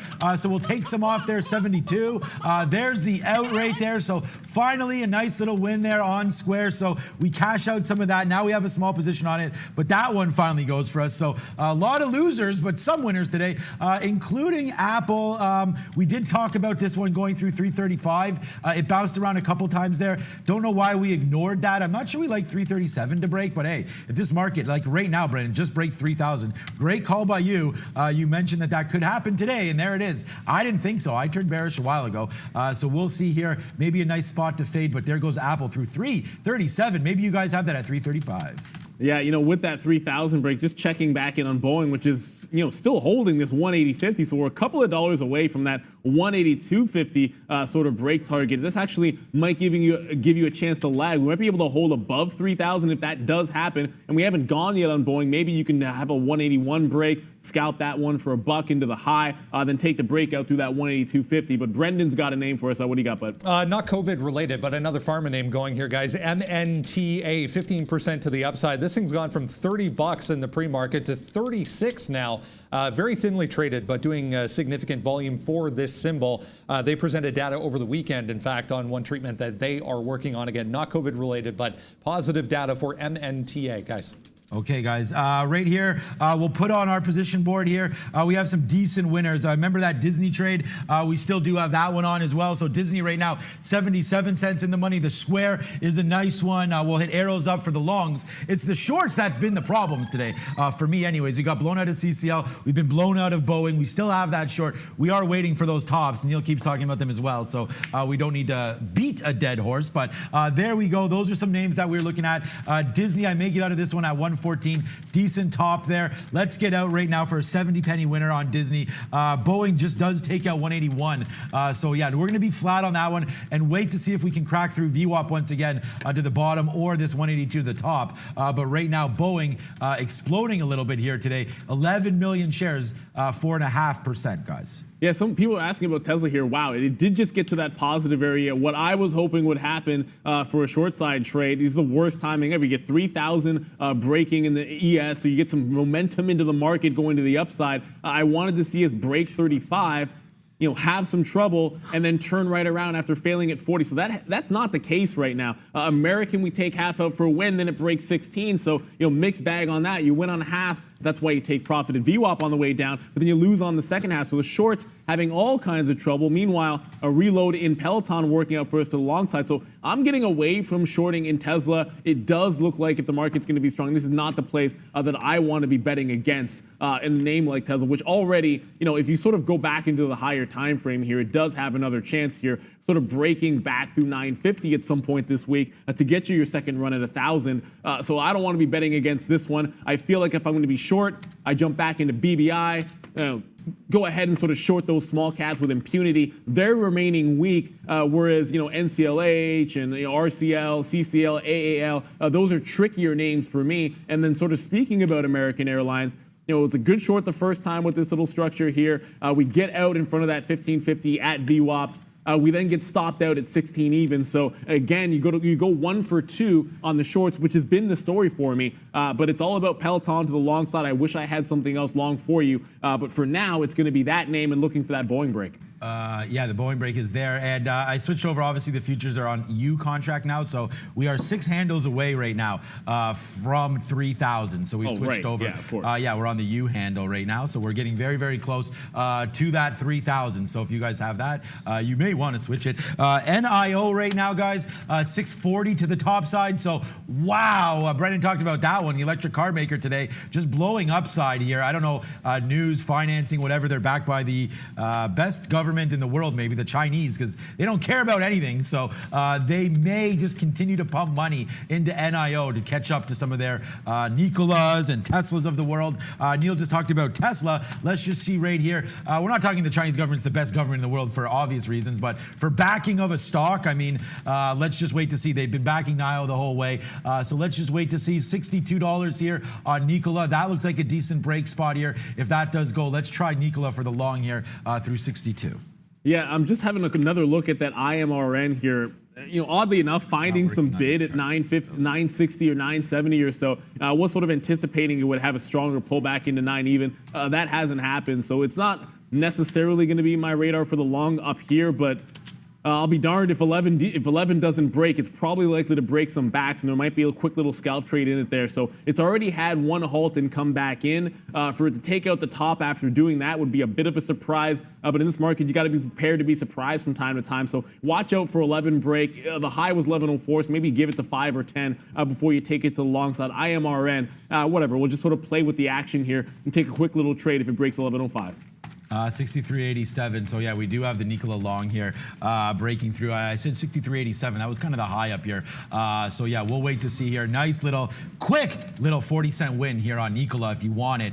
Breaking through 62. Here it goes up to 67 there. So decent trade. Our square is still on right now. That's 91 cents in the money. So we'll wait to see what that's going to happen. I'm going to get out of square, guys. If we do break down below 87.50, it's bounced off there once or twice. So that'll be my kill spot on that one. And we did retest Boeing short right here again, just waiting for this spot. We've already talked about that over and over again. So let's just wait to see. I mean, the market just keeps on ripping upside. So I don't mind shorting Boeing. It seems weak to me. So let's just keep trying to short it, waiting for that 182. But at the big screen now is Brendan with some upgrades and downgrades. This could help us, guys.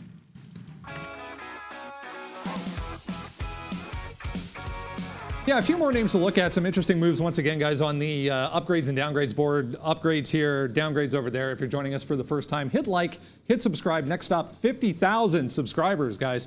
Shopify, yeah, you team up with Walmart, obviously worth an upgrade or two. 6+% there for Shopify. Twilio, guys, we haven't looked at that one yet. Twilio making a nice move with a couple of upgrades. Just one to kind of look at relatively strong, in fact, advanced auto parts with a couple of downgrades today, but still catching a bit of a move to the upside along with the entire market, obviously. I'll show you that in a sec here. Here's Shopify.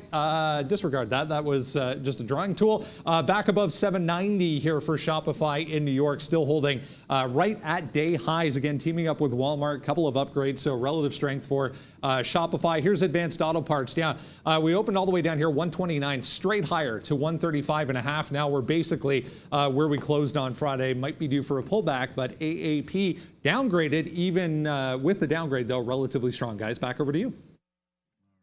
Yeah, just going to type in the chat here, guys. NET, it's up that 100%. Finally started to come back in. You had a halt to the downside. It tested the upside again before halting, and now it's coming in.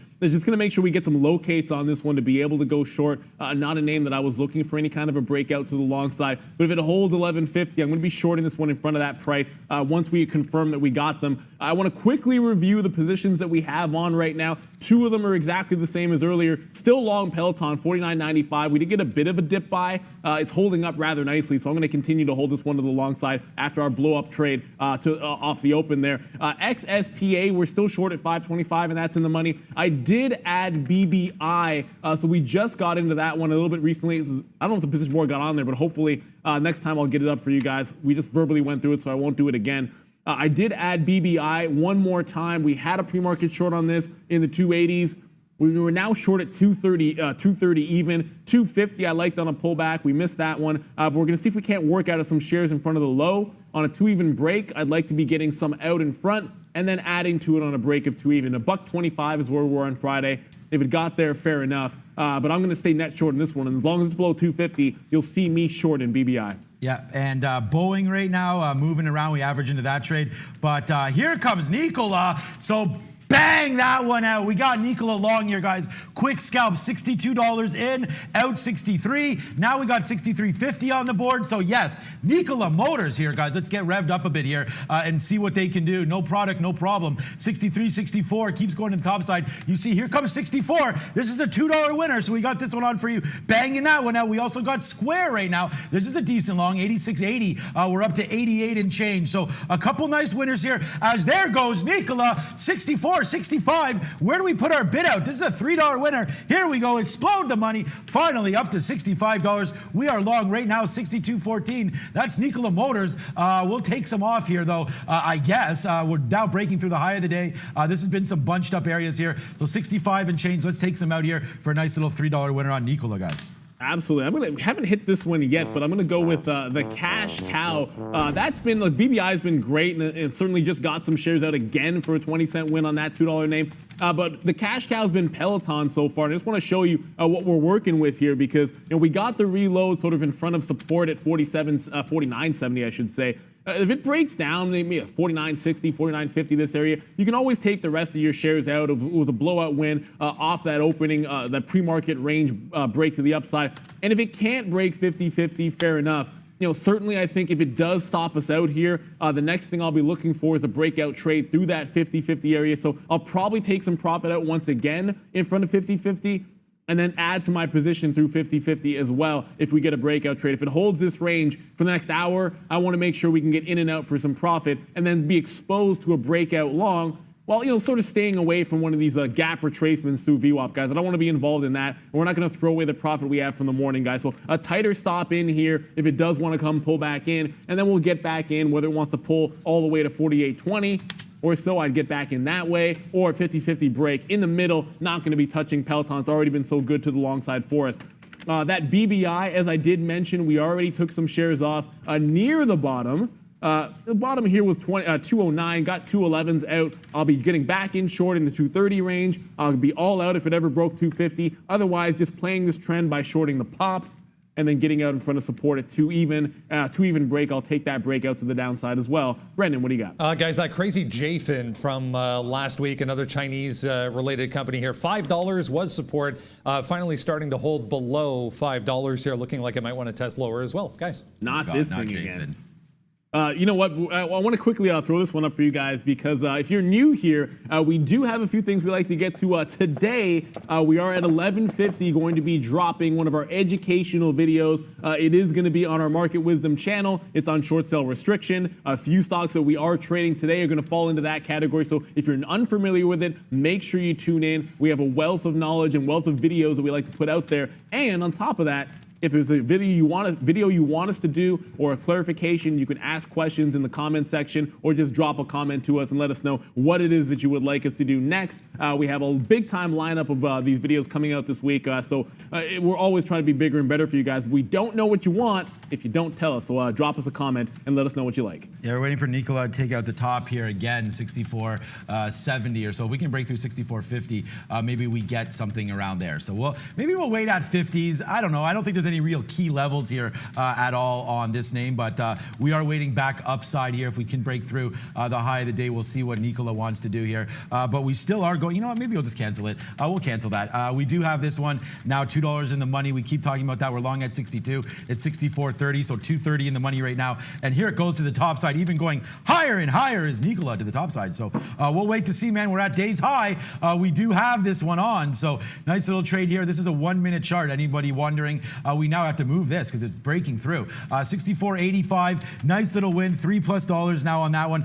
Square as well moving. Let's see if we can break through 88. And our Boeing is just chilling, man. We're short. We're net short Boeing. We've talked about that. It's not a big position because we do see this coming through right now, 182.50. So we'll wait to see what Boeing wants to do now. I'm net short this name, but again, it keeps bouncing off this 182. So I don't know what's going to happen. I still think we can break lower here, but the futures want to disagree with me. So you win, futures. But here we go. Breaking through 65 is Nikola. Good spot to take some off. Let's just make this $3 and run away from this name, guys. Absolutely. There's nothing wrong with that, guys. You got to take that cash and run sometimes. And I'm going to get back into Kohl's. The market trying to roll over here. Kohl's holds the top. So first short didn't work. We'll try this retailer again in the 22 teen range here in front of the high of day. So if it wants to take out the 23 quarter, it will probably, we'll probably just get 22 quarter. We'll probably just get out of it in that range, but not going to be a hard stop. It'll be an area stop for me. If it tries to take it out, I'll give it a few pennies there because we have a decent price. And I think there's still a chance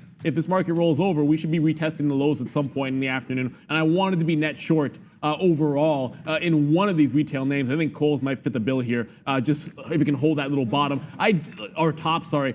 Boeing, for me, I kind of thought there'd be more of a trade here. It is testing this top without us making the breakthrough in the futures just yet. So we'll see what happens. 182.50 is going to have to be the play. There hasn't been anything else yet. I didn't like the trade at the time, breaking 181. So it'll only be the top end break in Boeing if it does want to go here, guys. So short Kohl's, short BBI, short XSPA, long in Peloton, which Peloton just hasn't given a reason to get out of this trade. So I feel like we're going to be in this one and then adding to it if it breaks 50-50. There's just no way around it here. One more name to get to that we haven't talked about yet. Not the biggest volume name so far, but I am starting to watch AMC holding the low, down 9%. I do think it got very close to triggering short SSR, so watch out. If 530 goes, I'm not sure we can actually hit that bid, but either way, looking relatively weak is AMC, and if it does break 530, you'll probably see me trigger into a short on AMC. Yeah, I'm doing the same thing here, trying to figure out what may fall here if these futures do fail at 3,000. So we're getting really close there. We did take a small position on CCL. We did get, CCL has been negative for us today. It's been a big stock, so we're fine. We were down on it, but it's not a big day for that. So we'll wait to see here. We do go short some CCL now, just seeing if we do fail up here. I don't know if we're going to or not. We did average in to our Boeing trade. You guys we've been talking about that. I'm short right now, 180.70 right now, so it's not great. It's against us 50 cents, but hey, we're willing to hold that. So we'll wait to see here. I do have some more orders to go short more here on CCL, but we do have it on. So we're short now 72 if you want it with us. It's not a great spot by any stretch of the imagination. So it's not like you can't have this with us right now. It's bounced off 1880 a couple times. I'm just thinking we get to VWAP and below, but look, fighting the market is not good. And if I actually tweeted something, was it on my Instagram? Yeah, here we go. I just launched my Instagram page. So if you guys want to come join me here, we have our boy O'Leary here when we hear Neil and I checking out the watches. He checked out both of ours as well. But look at it. This is the funniest thing here today. I tweeted this, our Instagram this out here. Got some nice responses, so thank you guys. Successful traders always follow the line of least resistance. Follow the trend. The trend is your friend. Our boy Jesse Livermore there. So if you guys know where that's from, follow me on Instagram. But yeah, Jesse Livermore talking about trends. And today, look what this trend here on the futures. We just keep going upside. And I keep trying to fight said trend with these shorts here on Boeing. So let's wait to see. Hopefully, Jesse, you can pay off. Speaking of Jim Cramer there, I'll go booyah for Pooyah. I hope that's your name there. Thank you for the super chat. If you're enjoying Peloton here, I think there's going to be some more trades in this one. Of course, we did take a reload. You can see just basically right in front of this bottom. And the reason why I'll go with a tighter stop and maybe get out if we break 60 or 50 is just I feel like it's going to be an easy re-entry, whether that's going to be down at 48.20 to 48.40 or break out at 50.50. No need to throw away the profit that you have here. You can go tight stop on this reload. There's going to be a couple of ways to get back in if we're going to continue to go up all day long. So I still love Peloton. We're still going to be active in it, but just giving you a little bit of my plan of action for me and not wanting to throw away these profits. But it is time for Brendan at the big screen, our small cap recap.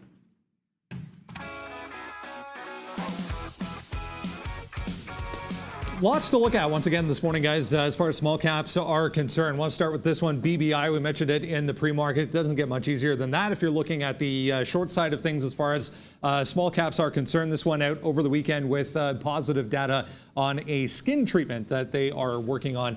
$3 in the pre-market was a bit of an obvious level. You go out to a daily time frame, obviously a level as well. Look at that, just breaking through $2 right now. Man, I wish I held some. Give you all kinds of opportunity to short this thing in front of that $3 level. And yeah, we're just breaking $2 to the downside. So all kinds of opportunity there for BBI. A little bit of a blast from the past. VTBT out over the weekend with positive data as well on one of their treatments they're working on. 330 to 335 was a bit of a consolidation in the pre-market here. The actual level on this was 350, so I was kind of looking for a little bit of a pop into 350. Nice move down to 280 now. We're just breaking new day lows on VTBT as well. And yeah, Hertz, I wish I saw this because what an opportunity that was. We ended on Friday right at 270. This thing came up to, hey, guess what? 270, turned on a dime, straight southbound, back to 220, guys, for Hertz. If you were watching that one, nice opportunity there as well. Back over to you guys. Hertz finally here at this VWAP. We've been talking about this all day. So there it goes out some 228s. Big trade here happening for me on Hertz, but we'll see.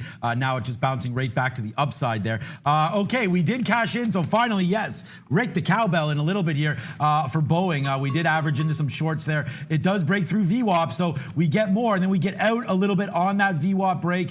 So now we'll wait to see. We're dug in again on this stock. So who knows? Okay, this short right now, 72.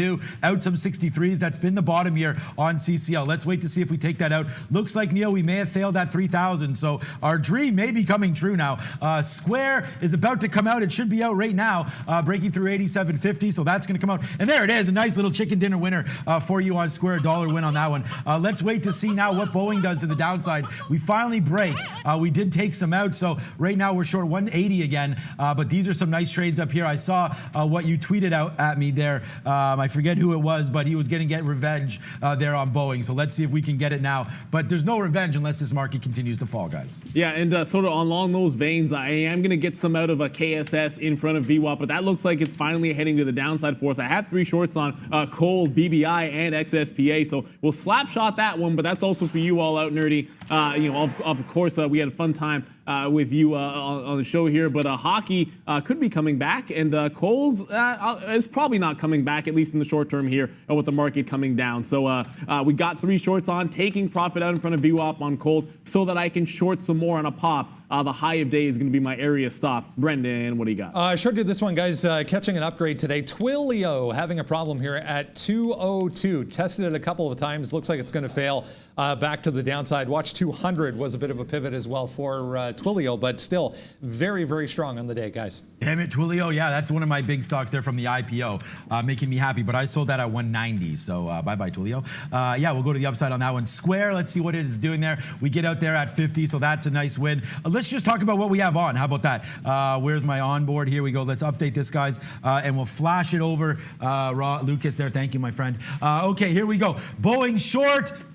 Right now, we're going to wait on that one. That's 30 cents out of the money, but it's bouncing back and forth. You guys have been watching that one. CCL is now a 20-penny winner, so thank you for that one. And Hertz.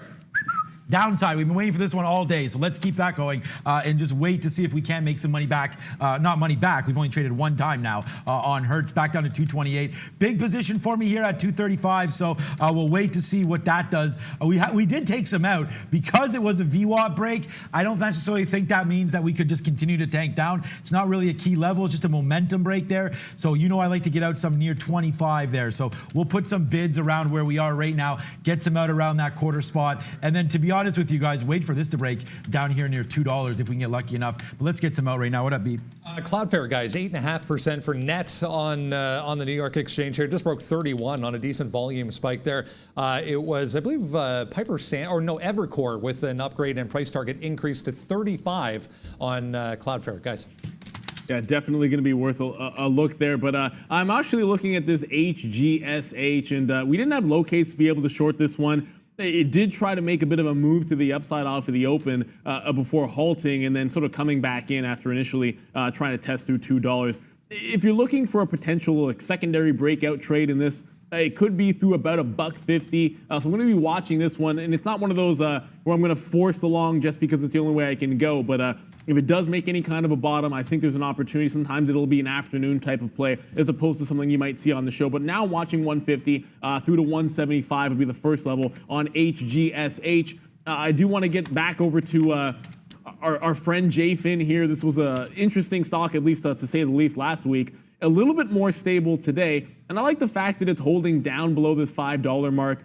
You can see when it broke down, it's giving you these little 15, 20 cent scalps. The problem with JFin sometimes can be the spread, 5 cents. It'll open up to 10 at times, so make sure you got a level to work off of, and there's actual liquidity at that price. You don't want to assume it just based on a round number. So as much as I like $5, I want to make sure that if I'm shorting in front of it, there's actual liquidity on the stock.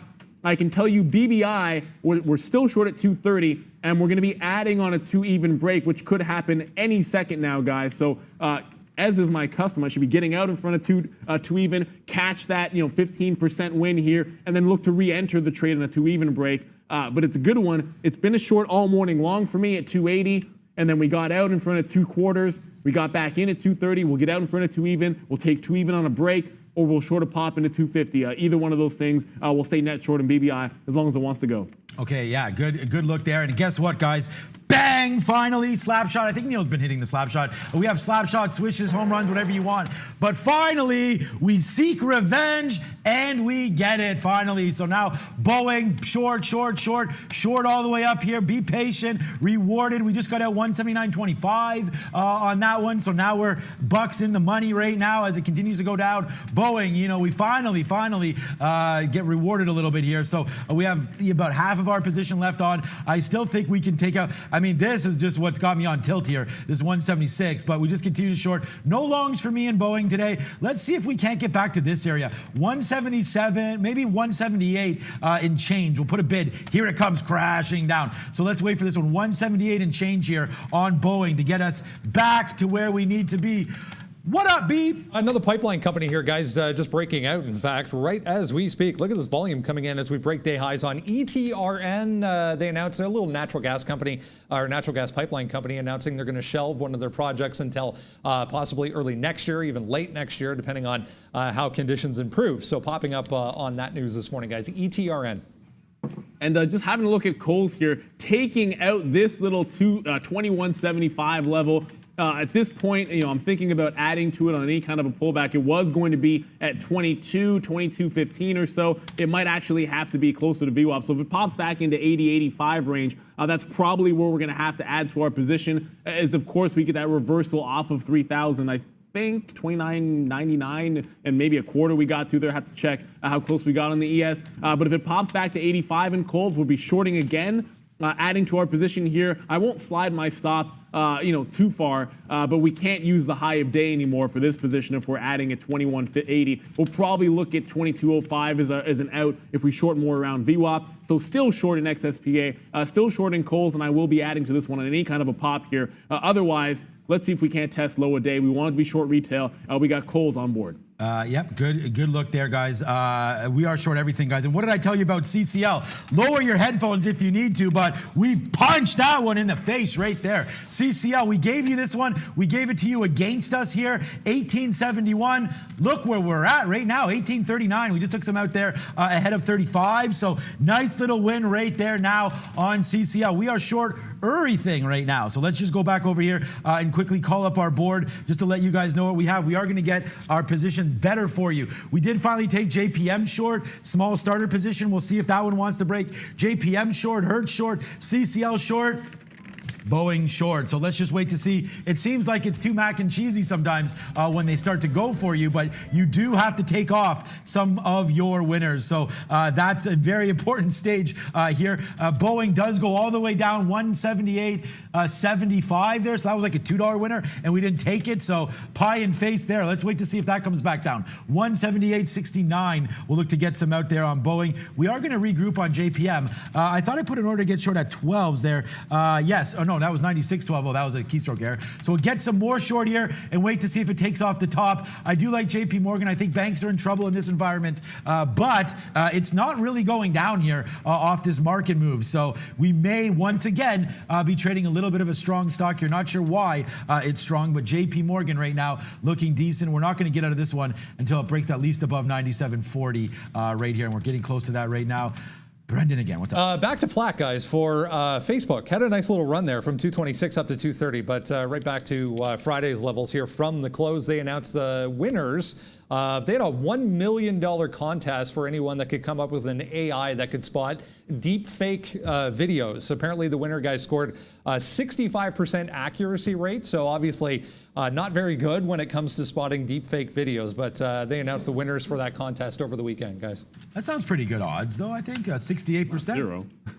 Not bad. I don't know if you're ever going to get 100, but good look there. We'll trade some Facebook in a minute as well. But right now, Neil, we just went over my positions. No, I'm looking at EM. I'm sorry, I'm just looking at EMAN. I only have 3 shorts on Hertz. I just got on a bit of a pullback there. And then Coles, we have short in XSPA. But EMAN has been an interesting one here because potential break, at least earlier, so I'll get off the 3-minute here so you can see. Potential break off of 115. I did sort of think we were going to head southbound in this one today. So if we don't break the high of the day, for anyone that's looking at the long, I'm probably going to enter into a short about $1 on a $1.08 or a 107 type area. If it gets down here again after failing to break through the high, you'll probably see me dip into a little bit of a short position and then see if you can't work it to 1 and then try to ultimately hold through $1. I did have a level written down this morning at 85 cents was big support. At least I was looking at on the short side. So if it dips down a few pennies here, I'll probably be entering a short in EMAN and then looking at a stop at the high of day at 115. A potential breakout through that price, certainly, you know,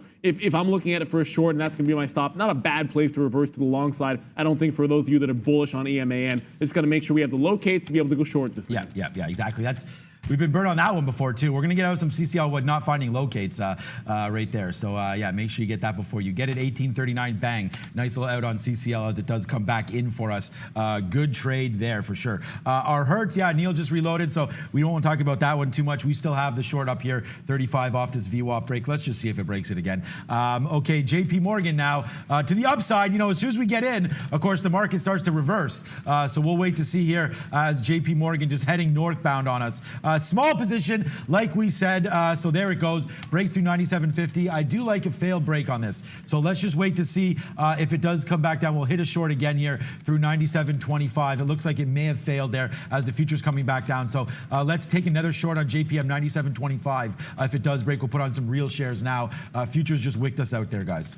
Yeah, someone just asked their time to reload on coal. Yeah, I'm already looking to do that. I did take one leg there just as my chart will load here. Just as we broke VWAP, I took one leg in front of 22. If we get any kind of consolidation, I think that's a better place to be digging in as opposed to just sort of jumping in front on the way up. So if we consolidate below 22, I'll probably add a couple more times in this range. Like, really? You know, obviously not as high as you know, the short in front of the high of day, but you know, if we're going to resist 3,000, you just want to make sure you get into position and have something to work in case we get that breakdown to low a day. And Cole's as good as any to dig into the short side trade there. BBI as well broke that $2, so I got short at 197. I'll also be looking to see if we can't short a pop in that one as well. So next stop we did talk about was 126. That closed on Friday. I don't think it gets all the way there, but you know, halfway there from this $2 break, certainly reasonable. Brendan, what do you got? Yeah, right on cue here. EMAN on a volume alert through day highs here, through 115 up to 120. They announced back on Friday, guys, that big contract with the Department of Defense for OLED screens, guys. All right, I want to give a shout out. I see you there, Mr. Mendo. So VP there over at OTC Markets. Thank you for watching the show. And we'll do you a favor here and call this up. Wow, CPTX here. This one, we should have been trading it, I guess. Thank you, Jeff, for hollering at us here. But look at this, 6.7 million shares. I don't even know what this is. CIOT, what is it? CIOX. Y. Let's see what this is exactly here.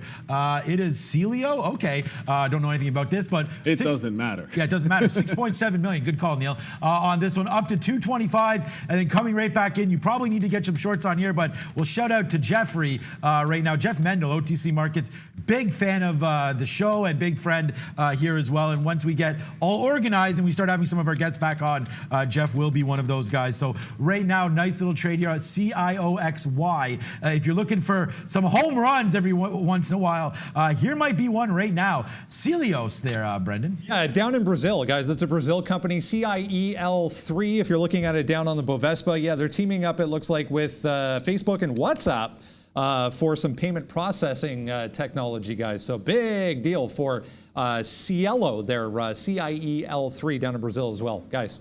Yeah, those of you that were looking for longs in EMA, and like I said, if it took out that 107, 108 and failed at the top, I was going to short it. If you want to break long, fair enough. You've already got yourself a winner. I'm going to be hunting for a place for this to turn around EMAN. I do like to see consolidation at some point. I'm not trading the breakout long. I'm looking for this to be a short reversal. I can go short. We actually have free locates on EMAN, believe it or not. So pleasantly surprised there. Any kind of consolidation from that point on, I want to see a trader off of a high. And once that happens, I'm going to be dipping into a short on EMAN. Again, if you have the breakout long, I'd be taking the profits that you can. Of course, it had already gapped up and made a secondary move just now through 115. And it didn't really get very far. Actually, so far, it's gone to 122 and already starting to come back in. So if it gets back to 108, it's probably a short below there for me. Otherwise, waiting for some consolidation. Not a breakout long that I liked, but certainly it's not a horrible trade if you took 115, just as long as you're taking profits on the way up in that name. I think you're going to be okay. Quickly going to throw the position board up for you guys. Do have shorts on right now in BBI on a $2 break, 197 we got short. Hertz we're short at 34.5. 234.5 that is. Coles we reloaded. We're short here at 22 even as well. So of course that high of day at 22.30 would be about the out. And then XSPA we still had that short at 521. That one's been a 530 out for me the entire time, just sort of shorting this one every time it gives us an opportunity off of a nice little resistance level.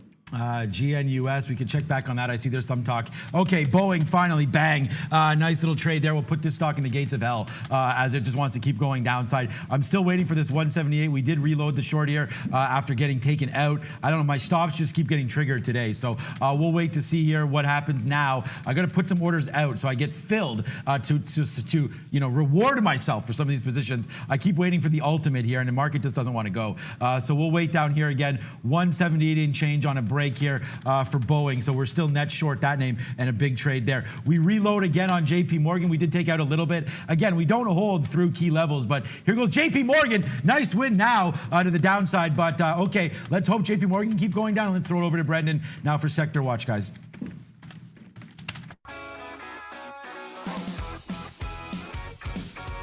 Hey guys, yeah, we'll have a look at the S&P 500 here, figure out what the problem is. Still down 1.6%, tough to see at the top there, but 1.6% for the overall S&P. Yeah, here's the banks. Here's the financial group right here, very red. The entire thing, in fact, in negative territory. Sean just talking about JP Morgan. There's BAC as well, 3.3%. TFC, Citigroup here as well, 3.6% to the downside. So banks, insurance companies, diversified financials as well, all in negative territory. Real problem, though, is going to be over here. Consumer discretionaries and industrials. We mentioned any of the stocks that are going to benefit from economies reopening getting hurt today. Here's all the airlines right here, UAL, AAL, and DAL. The three worst right now, 5 to 7.25%. Southwest here, Love as well. Look at UPS. Positive, only one positive territory, 1.3%. There's Boeing, 5% to the downside, had a nice move up into the weekend last week. GE had some news switching out their executives in their aircraft division.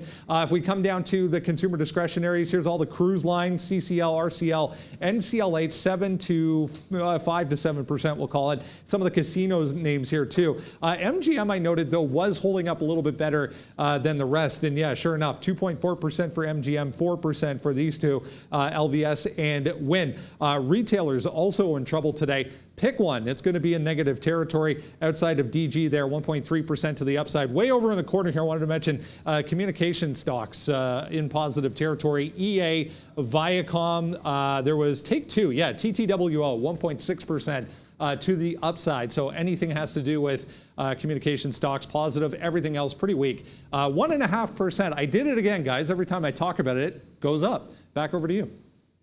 It's a good thing to note there. So what'd you last talk about? Okay, JP Morgan here. Look, this is why we capture some profits there. When we went to Brendan, it looked like the market was trying to fall. Then we bounce up just a few handles and JP Morgan rips up 40, 50 cents. But look at these outs down here at 97. We always like to cash out, guys, when we're close to some key levels. And that was another one, 97. I do think we get back to VWAP, so I don't want to cash out of everything. But the market does need to fall. We know it's pretty weak today. Boeing, CCL, Hertz, and JP Morgan all to the south side for me right now, but they're all basically flat. So we need one of these things to go one way or the other. And I would prefer southbound, which would be my shorts cashing in. So let's wait to see here. JP Morgan, we are kind of light on it right now. We're going to wait for 75 to go here. If that happens, then we'll be out. But right now, we're going to believe in JP Morgan coming to the downside here, guys. Absolutely, and a bit of an out on some Hertz here. It's been a horrible stock for me off the open, but we're going to dig back in on this little pop into VWAP. And again, anytime I see this consolidation at this time of day, getting close to 11 o'clock, I'm basically just going to short some pops in front of that 40 range, and then see if we can't work out in sort of the low 30s, and then hold on a bigger move. It gets through the quarters. I think that's when you look to retest down towards that 2 even there. J401, thank you very much there. For the super chat. Certainly, we try to follow the chat as much as we can, guys. If you can find a way to stand out, like that super chat. Sometimes we'll cover a name that maybe we aren't watching, and let you guys know our thoughts on it. Cold here.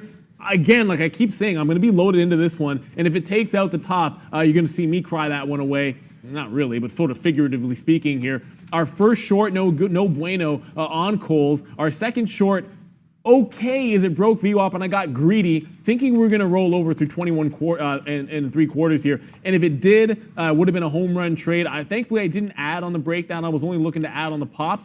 So now we just need to make sure we can hold lower than the high.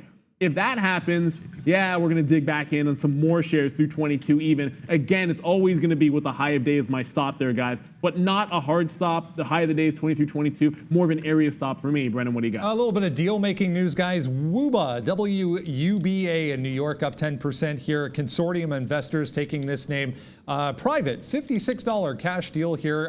It's a Chinese name, so there are going to be some regulatory concerns, obviously, but $56 private for WUBA, guys. Yeah, there always seems to be, and that's the problem with investing in some of these Chinese names as we keep talking about them.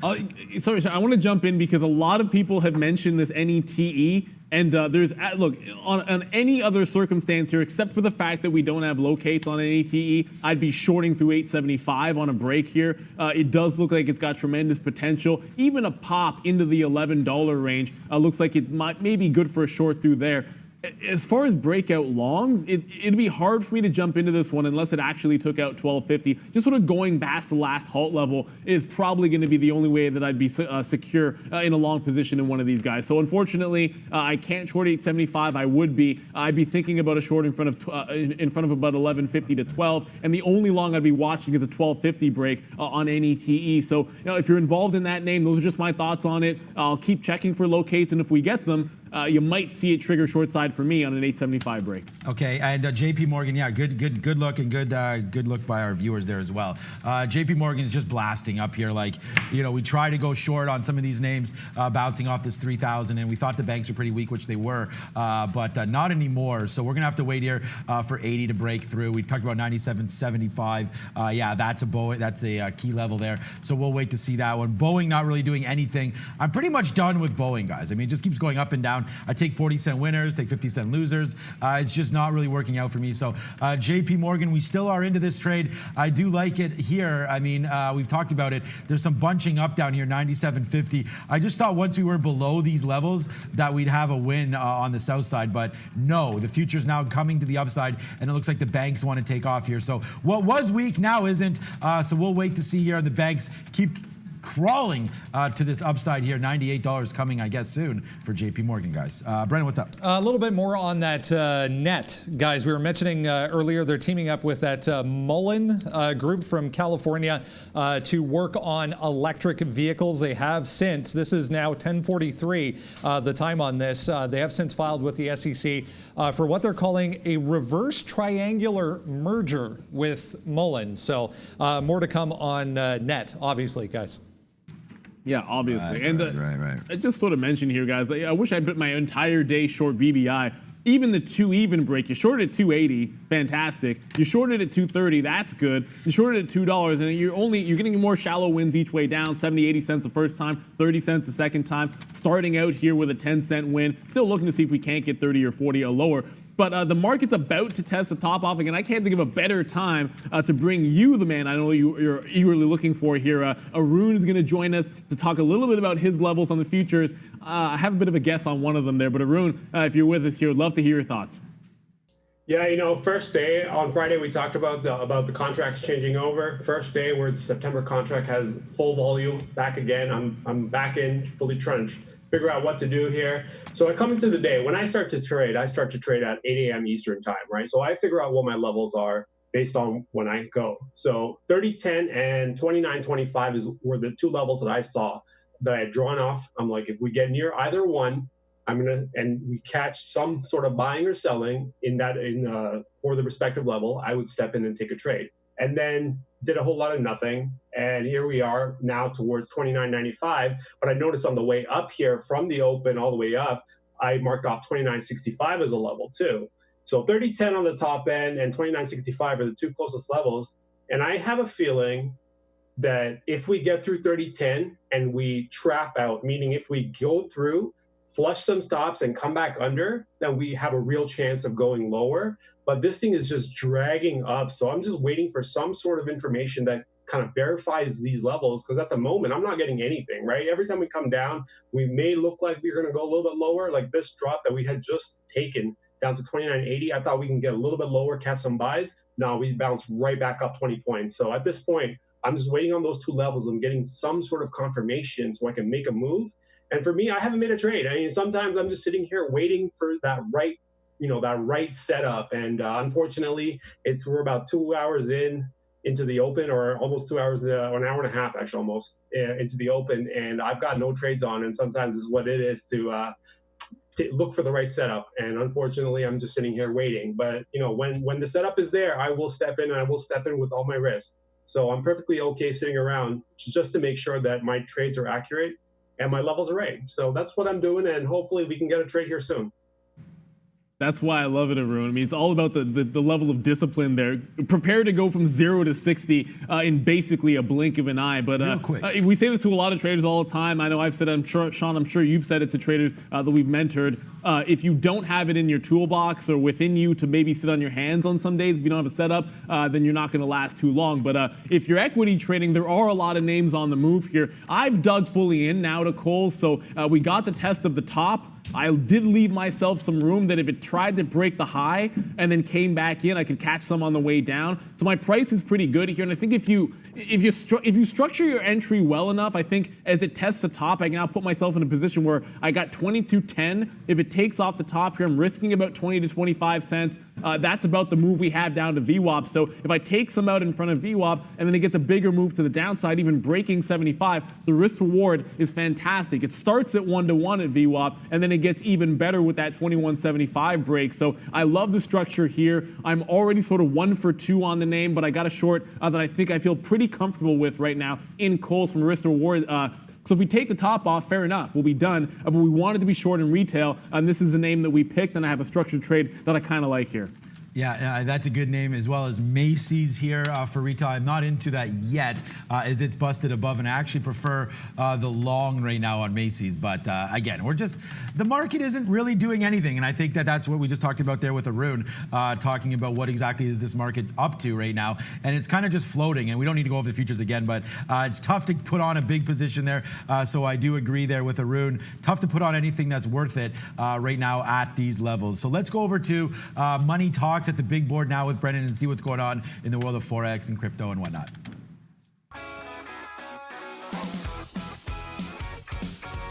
Hey guys, yeah, currency time. Let's jump into the Forex world, have a look at what things are doing so far on this Monday. Not a heck of a lot, pretty muted right across the board here. You can see, wanted to point out the euro trading higher here, about 0.25%, 112.8. Just wanted to mention this 112.5 level. We were talking about this a little bit last week. If we could get back down to 112.5 and hold, might get a further move to the upside. Looks like that is the case. So 112.8 up 0.25%. Everything else, though, not doing a heck of a lot. Our Canadian dollar slightly lower on the day. The British pound is higher as well. 125.6, back above that 125.5 key level for the pound. Down here, Australia and New Zealand also pretty flat. You can see Australia, yeah, dead flat there a second ago. As far as cryptos are concerned, they did start the session a little bit higher. We're now back in negative territory, so 2.7. We mentioned when we sat down 3%, I think it was, for Bitcoin to the downside. We're back to 9,200 here. Remember, a week or week and a half ago got back above 10,000, but 9,200 here for Bitcoin. Ethereum following suit, 5.5%, 224 even seems to be a bit of a floor for Ethereum. Guys, back over to you. I'm going to go ahead and cancel my dip buy order that I had in Peloton here. Like, I did think that when we got out of that last long, there'd be a chance to test towards 48.20. I had an order here at 48.50 just to maybe be able to get in, catching a falling sword to start something off. We did already turn around here at 77, so I do remain, bullish on this one. I do still like the break, and I have an order to go long if it breaks through the high of the day. 50.43 is that high. 50.50 would be that entry. At this point, I think maybe there's a dip buy at VWAP as well. So a couple of ideas here to the long side. If you held the long, fantastic. We've already had a couple that have worked out for us, but 50.50, it looks like it'll have to be the break after that dip. Didn't quite get as far as I had anticipated for a re-entry point. So gonna have to be 50.50 for me, or possibly bust for a re-entry on Peloton, which is already going to be the #1 stock of the day. But we'll see BBI, if that continues to go down, that might take it over. Okay, yeah, a BBI, good little name there. We'll hit the air horn because we got another win here. We've just been picking some apples lately, and a 336 up there. Our average price is, what is it now, 94. We did have a better price, 84, but then we got some out. So took some out Apple here on this top side. So we're long on these green ticks now, and that's 335.95. So it's a 45-cent win rate. Now, again, I don't know, man. I've been too greedy here, expecting a lot from these futures and just haven't gotten it. So there goes Boeing through the top, 182.50 there. I told you we'd be done with Boeing, but that takes out that top. So I don't know, Neil. I know you were waiting for that. Yeah, that means I'm triggered into the long. So if you can't beat them, join them. I mean, as much as I came in today thinking I was going to just short the world and close my eyes, but you have to follow some of the price action at least. We'll see what happens on a Boeing pop. We mentioned this already when I was talking about targets. 185 was the first area to maybe get out of some shares in front of, and after that, 188, 189 or so. So let's see how far it can go. I'm not even giving it all the way back to 180. If it does crest below about that 180.50, 181 mark, I don't even think I want to give it all the way back to VWAP, the way that the read's been on some of the movers and shakers here. I do want to note Hertz is on the move to the downside. So I did talk about that reload that we took in Hertz one time at VWAP, and I've sort of been working it out in front of 2-quarter. I'm done with that now. Now if 2-quarter breaks, I'll be looking to add to my position in front of 230, guys. So we have a 235 short on right now. I think if it breaks 225, I still have half my position, and then I'd be adding at 230. Next leg down will be about 210, 215. So still short side on Hertz. First one stunk. Second one looking a lot better here. After the open, you should be willing to dig into more shares of Hertz. At the open, I think it's always perilous to dig into a full position because of these crazy wicks that you do see happen. Yeah, we're still in that. And as I review, I just got out there a little bit, waiting for those 26, 27s. We are just one time in here on Hertz.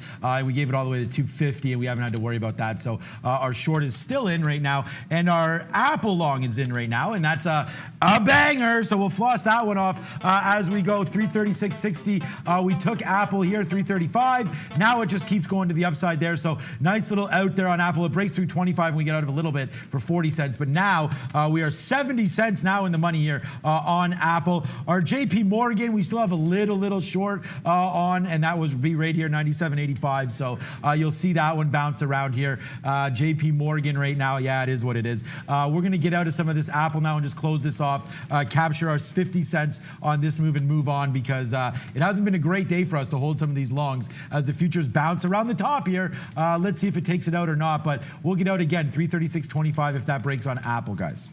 Yeah, and just quickly looking at GNUS, Genius Brands, I have not even made a single trade, which is, it's a little bit abnormal for me. When it's in play, it is moving around here, and I just didn't have a great read off of the open. And the only thing that I thought I was going to be doing was maybe going short on a 440 break, but man, that held a third time. The breakdown didn't happen, so level good, direction not.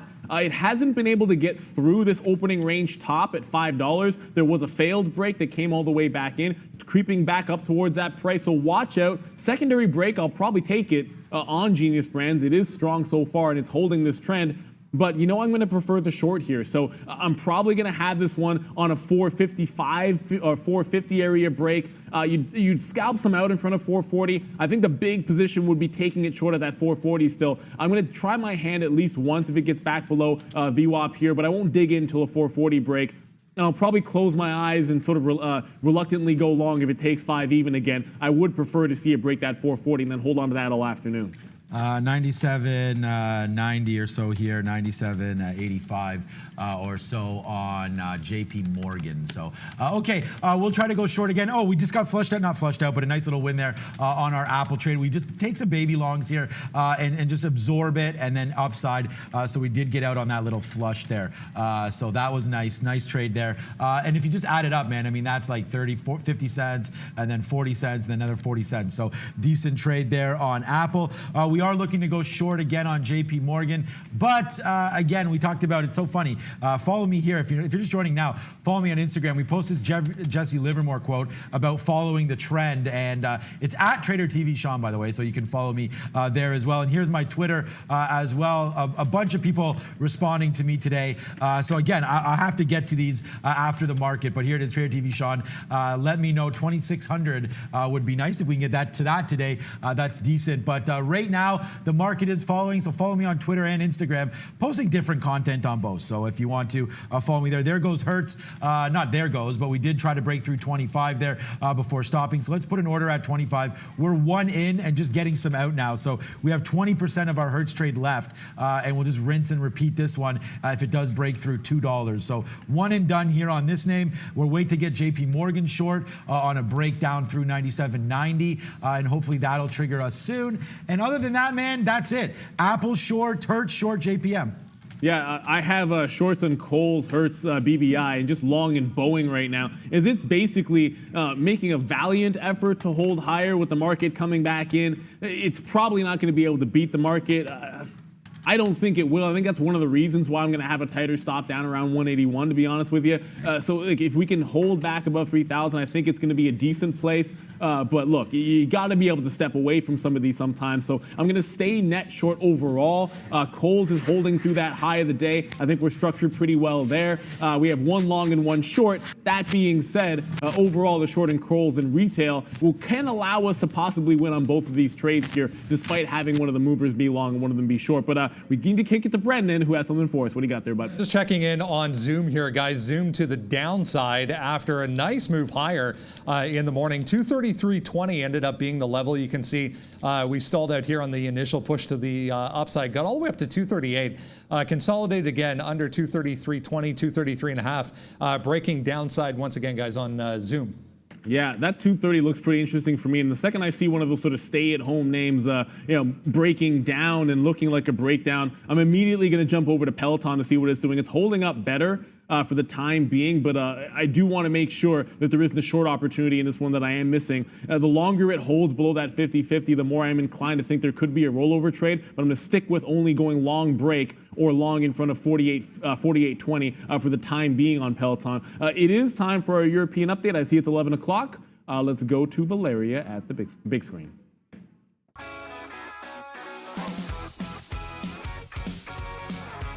Hey guys, welcome to the European update. The European markets are following Asia and the US and trading lower today due to the concerns over the second wave of coronavirus pandemic. Britain is down 1.07%. Germany is down 0.39%. France is down 0.39% also. Italy is up 0.14%, and Switzerland is up 0.39%, while Russia is down 1.36%. That's all with Europe, and I'll keep you updated. Back to traders. Thank you very much there, Valeria. Just going to quickly update you here. The relative sort of weakness in a Boeing here in terms of the breakout trade that I'm seeing at 182.50 is going to make me think about taking, that 80, 90 cent dollar profit, at least on part of the position here, which I'm going to go ahead and get out of some right now. I still maintain 185 as a bit of a target, but when I see us resisting so much, and then I see us still holding below that 3,000 mark, the futures just aren't with me on this one as strongly as I would like them to be. So I will have some out. I'm still looking for a 185 target on this position here for the first little bit, and we'll make sure we get that $2 as long as it goes there. But I'm not going to stare a gift horse in the mouth. It's now 11 o'clock.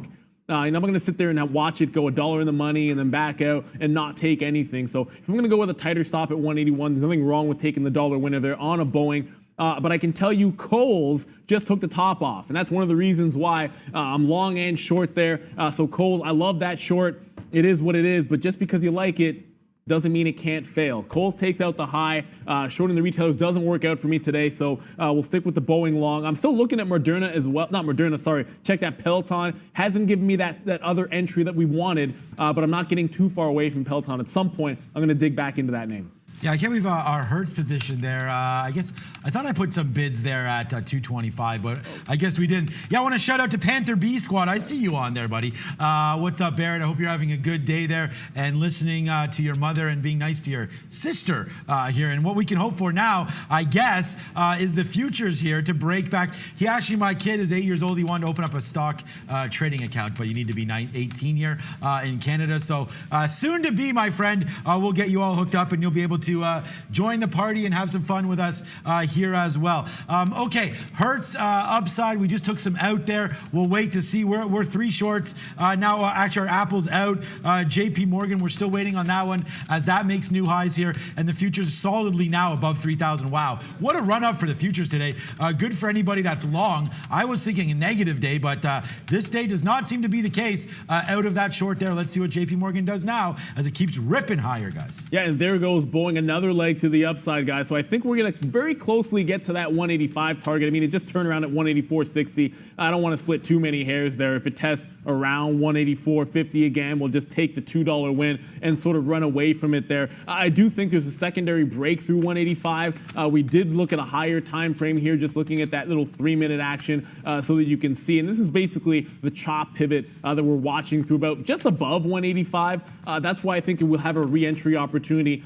Whether it's going to be on a pullback or whether it's going to be on a breakthrough 185, I just think there's a chance for us to get back in relatively easy. So I'll go ahead and take the $2 win. You can see we just got triggered in there. We'll slap shot it off because I know hockey's coming back at some point, and then look for our next trade in Boeing. The long has worked out for us, so we're happy about that one. Waited patiently for only one trade and one trade only in Boeing. But I believe it's that time. It's 11:05, and let's go to Brendan to introduce our guest trader of the day. It is that time, guys. Yeah, our favorite segment around here. We had a great segment on Friday with Maria. If you guys want to participate with a guest trader of the day, send an email to marketing@tradertv.live and we'll get you on as a guest trader. You can spend the last hour of our show with us. Let's bring in Devin joining us today. Happy to have Devin with us for the first time, obviously, on the show. Going to jump back into the markets. Devin, first off, how has your morning been? It's been kind of slow so far, actually, but I'm really happy to see everything going up right now, and it looks like it's kind of finding some sort of resistance point. But yeah, it's been really kind of just looking for entry points, kind of looking at my levels and just trying to find like some key levels, some good entry points. I mainly shoot for long just because I use a cash account that allows me to make as many day trades as I'd like without the PDT rule. So it really helps with growing my account. But yeah, today has been fairly slow, but it's looking like it's picking up right now. So yeah, a bit of a grind to the upside right off the bat here. Let's bring in the guys, get back to the market. Hey there, Devin. How are things going there? Welcome to the show. You did mention one thing I would sort of touch on almost immediately here. So because the nature of your account, you are saying you may mostly hunt for long trades, obviously. What is your particular approach if you find yourself in a downtrending market? Do you have some methods to sit on your hands that we talked about? It needs to be in your toolbox to not make any trades if you don't have any setups. Do you find that's a struggle sometimes on big sell-off days? yes, I do actually, and I actually found your guys' video, the FOMO video, very useful because I found myself in that position quite a few times where I felt like maybe I was missing out on some of these shorts that I could have been making by maybe switching my account to a margin account. But I realized that, you know, that's good because then it's giving me, it's good if it's going short because it's giving me some entry points. So now I'm a little more disciplined, I would say, as the past couple weeks, but definitely 4 weeks ago, a month ago, it was very hard for me just to sit on my hands, you know, and that's what I've been doing today mainly. I've taken a couple trades.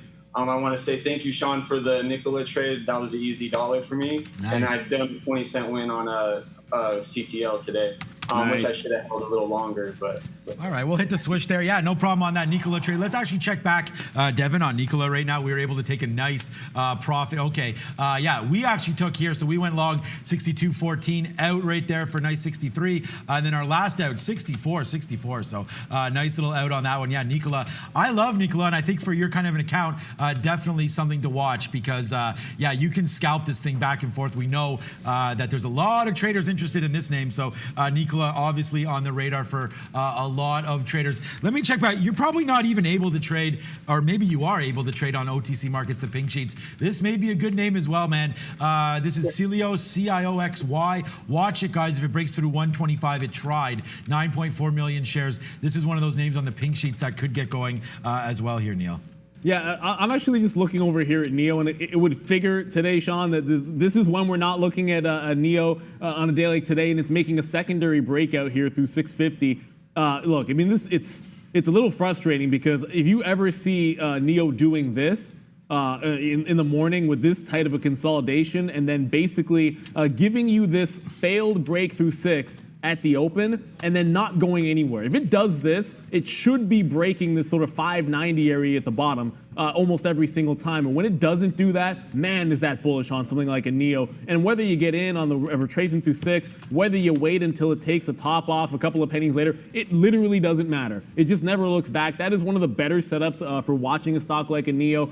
And I'm going to slap myself if I ever see this again. You know, actually, I didn't see it because I wasn't looking at NEO, so that's a mistake there. But if I ever saw that and didn't take the trade, I would certainly slap myself there. One thing that you do struggle with sometimes in markets like this is having too many names on the list. And I got my iPad here, which is full on a Monday, which is usually a bad idea. Too many things that I'm watching in the morning. I think that's better later on in the week when you have a better read.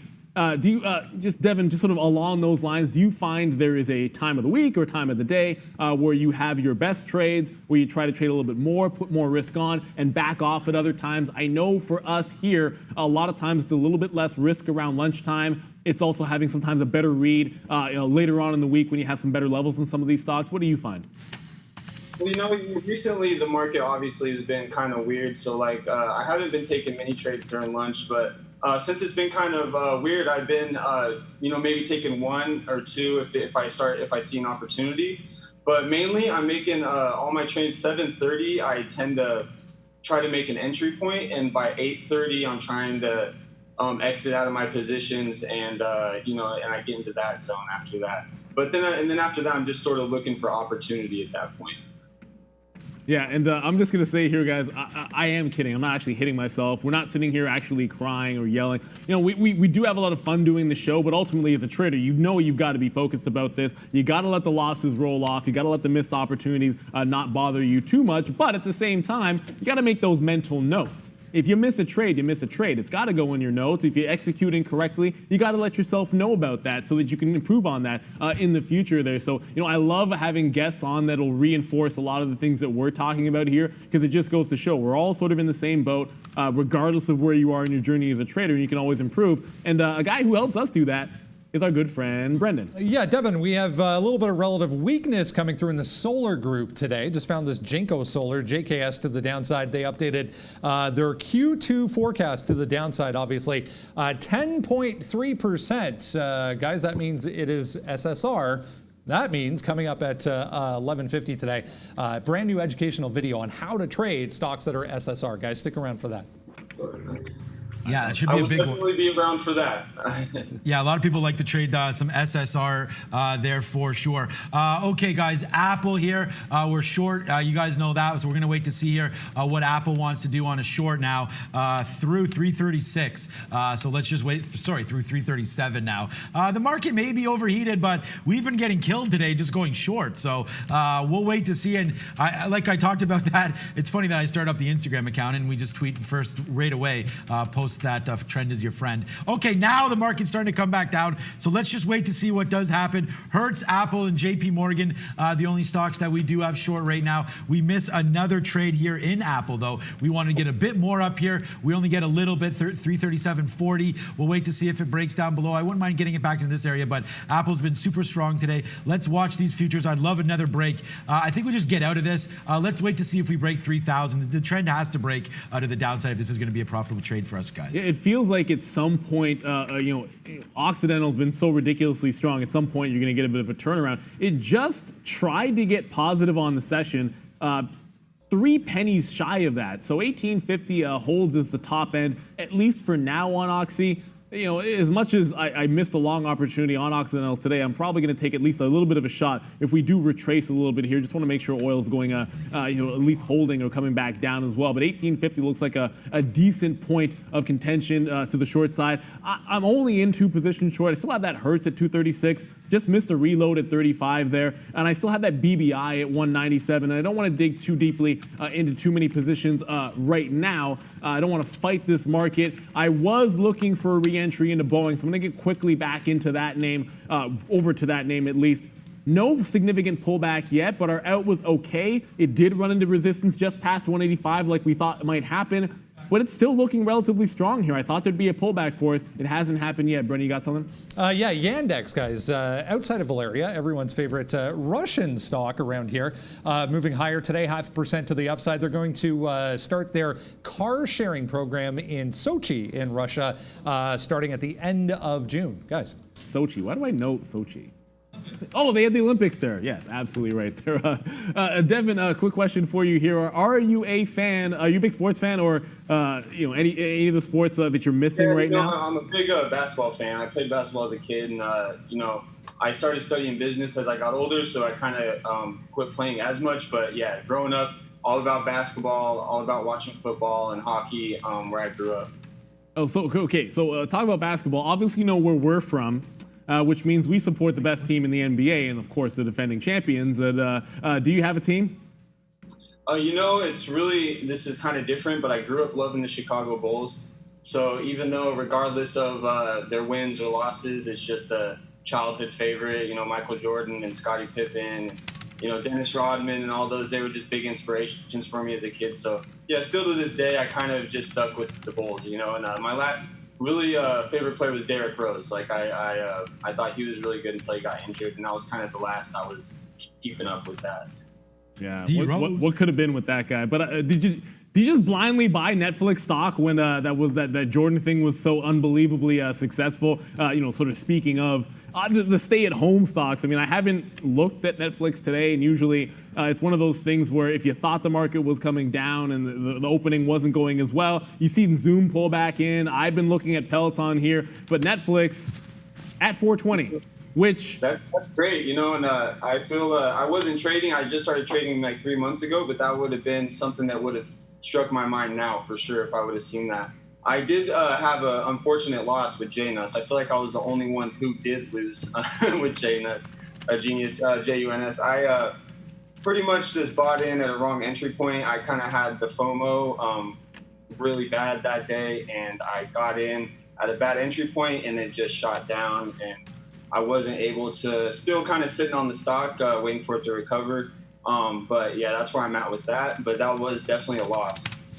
GNUS for me, I've been sort of staying away. I haven't made a single trade on GNUS today, but it's because I just haven't seen an entry. And look, it's done 75 million shares, and there's just nothing wrong with it as a stock. It's been great for the last couple of weeks here, but I haven't seen anything, so I haven't really touched it. And I feel like you just got to do that sometimes here. Sean, I still only have 2 shorts on BBI and then Hertz. You got anything you're working with right now? Yeah, I got good ones on, I hope. And now that I said that, oh man, what did I say that for? Okay, we're catching some revenge now on Apple a little bit, and I don't advise this, Devin. You do not need to revenge trade anything, guys, but that's appears to be what I'm doing. Apple right now, we short the highs here, 337 again, 337.50, 50, and then we get some out here at 60. So this is a 75-cent winner right now on board with Apple. We have Hertz on, we have Apple on, and we have JP Morgan. This one's not doing much, but we're gonna wait to see if it does break. I like to get some more short if we do break down here, but let's just make sure we capture out of our Apple trade, which we just did there. A nice little out there. You talked about your favorite teams and whatnot. Did you play any video games there, Devin? As that's Street Fighter, that's my favorite. Neil's more of a Mortal Kombat guy. Are you a video game guy or what? No, yeah, slightly. I grew up playing video games. I really like the racing games and like the Need for Speed and different basketball games. I loved. But yeah, and a lot of the Madden and stuff. So yeah, I was as I was younger, but now just been pretty much like playing some of the online stuff, like Fortnite here and there, or like some online Star Wars Battlefront. Yeah, Fortnite. I heard about that one. Unfortunately, I let my kid start playing it, and now he loves Fortnite. So I just hope he wins the $3 million or something one day on that challenge. But well, I'm glad you have an open mind. I'm super glad you have an open mind, because a lot of parents nowadays, they think like, oh, why are you playing these video games? But really, it's the future. A lot of these kids are getting into these competitions and really making a career out of it.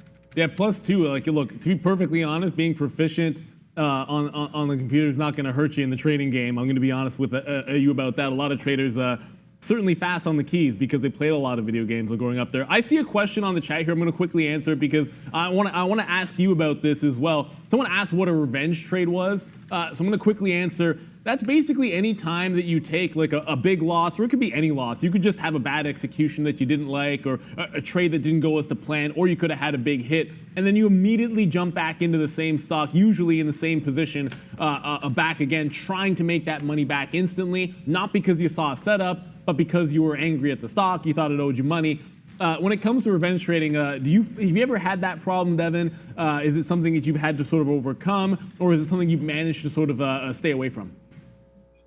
Actually, I have done that unwillingly, like not knowing what it was.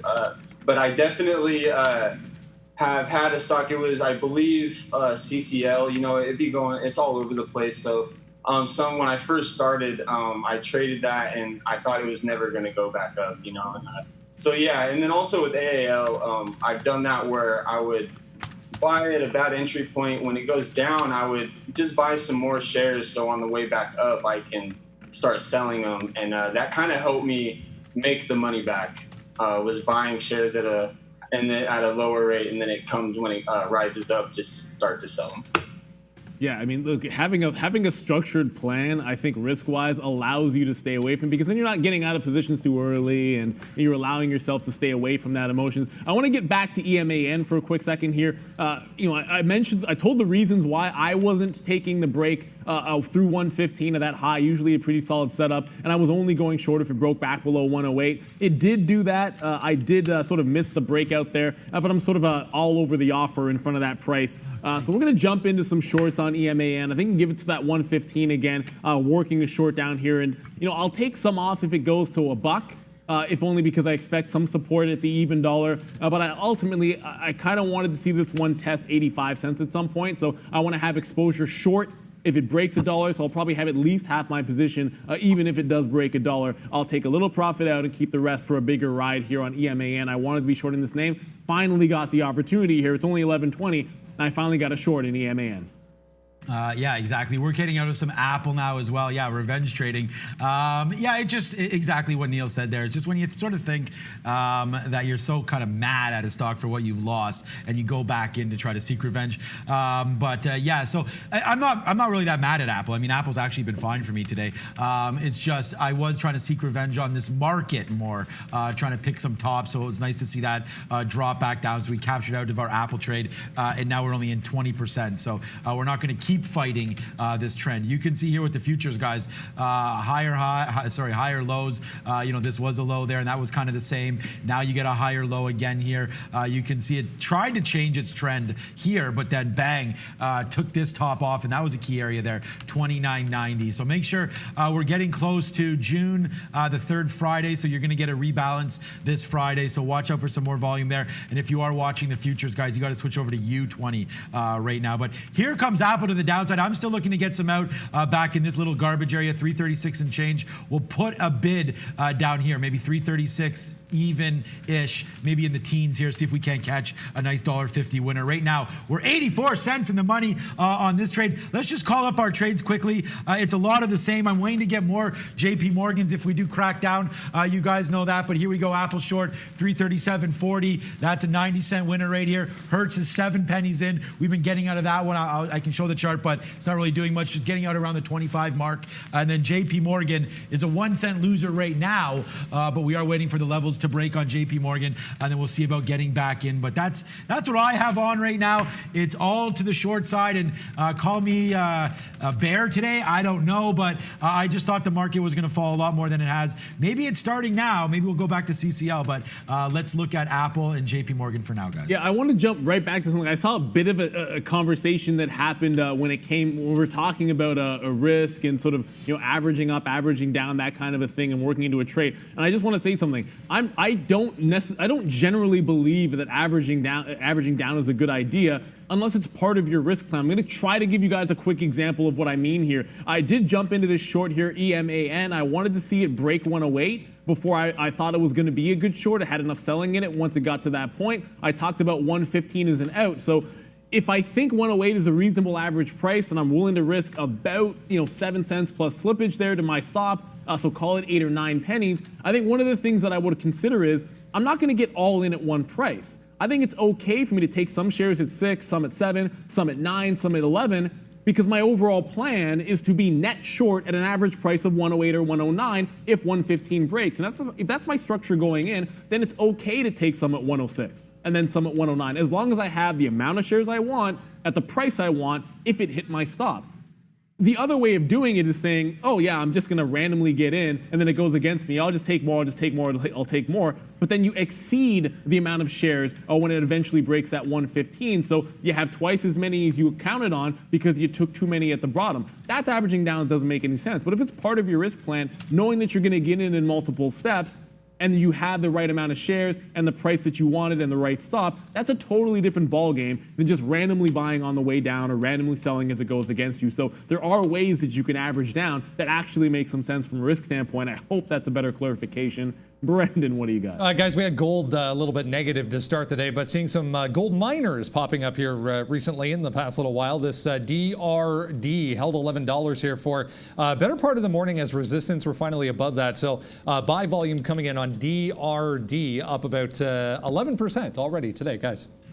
Man, I wish I traded less symbols today. I wish I'd only traded BBI today. It was short all morning long. There's almost 0 point at which I have not been short this stock, and it makes another leg to the downside. It tries to pop through $2. I actually didn't believe in it enough down here to reload when it failed through 2, and it did it a couple of times, and now it's 185 again, so it's another quick little 10, 15 cent type scalp that we're doing in this trade. I've done it a couple times off the 2 even break, but this started at 280. And man, oh man, there's just been not much of a reason to get out of this stock. So, it's not that I ever like having all my eggs in one basket, but sometimes if you find on a day like today that you wanted to be short and there's one name that's giving you that trend, I'm not saying double down on it, but certainly increasing your risk on that particular name is not a horrible idea here. Hertz about to maybe break that 225 again. Like I said, still have half my position waiting for that 225 break. Trying my best to be patient here, but the market is coming back upside, so I have to watch Boeing for opportunities and Peloton if it can ever take that top off. Devin, is there anything maybe on your radar looking at, for the afternoon trade or post-lunch that is standing out for you that you haven't put on yet, but you're looking to maybe trade later on in the day, or even preparation for tomorrow? CCL, is always one that I'm always looking at, just because it seems like there's one or two opportunities a day, entry point wise, to make 50 cents a dollar, or roughly 20 cents to 60 cents. But yeah, so I'm definitely going to be looking at CCL. I also look at Norwegian Cruise Line. That's another one I'm pretty familiar with and I like to trade. One of my biggest wins was MGM. They rose about 30% a couple weeks ago, and that was really big for me. So I just been kind of keeping an eye on that as it goes down to find another good entry point.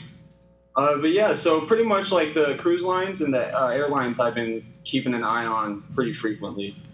Definitely a good look. I was going to say, I think that's super important. If you're just watching us for the first time, guys, hit that like, hit that subscribe. That's important. But what you also said there, Devin, is go back to the well. Go back to stocks. I mean, it's a great question by Neil. What are you looking for? Go back to the well and figure out, what stocks have been hot for you and what stocks have you been reading properly. And I think that's super, super important. And we just did take another Apple short there through 50s, so 337.46. Nice little trade there, averaging into this one as we go. So now here it goes, out again there at 90. So a banger right there, bang, bang. Nice little trade there. We'll hit the cowbell as we keep going back to the well. And here we go, Apple now finally going to the downside. We just took this 337.43 a minute ago. It's now 80 cents into the money. So let's just take some of this off as we continue to go to the downside. Nice little break here. The futures, no surprise. We talked about that, wanting to get short if it does break through 3,000. So now let's see what it does and see if some of these shorts that we do have on, including Hertz and JP Morgan, want to go down, and now might be the time. I was also looking, guys, I don't know why my CCL didn't trigger yet, so let's go back over to that. CCL, oh no, that makes a move up. I was waiting for it to break through sort of this area here, 65, 66, so we'll wait to see why CCL didn't move on this futures move down, but give it to us, Brendan. Another one looking like it might want to go lower. We were talking about this one earlier this morning. Digital Ally here, DGLY, back below $5, guys, got rejected on that last little push higher, looking like $5 might want to be resistance now. Still up on the day. Remember on Friday they regained NASDAQ minimum bid requirement, so a little bit of positivity again this morning, but looking like $5 might be the level, guys. Yeah, Digital Ally, I'll add Luckin Coffee to it, and I finished my coffee for the day, but I think we might have a trade in this one. Holding the top end of the range, nice couple of bounces off of 390 or so, second time off VWAP.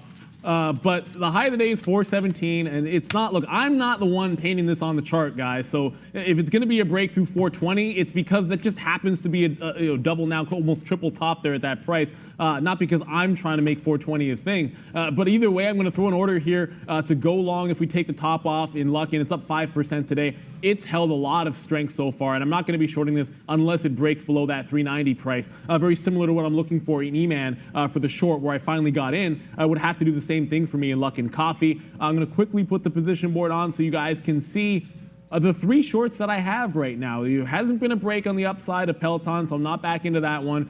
We are looking at BBI 196 short. That just touched 181, so I got some shares out for 15-cent win. Been short that all morning long since 280.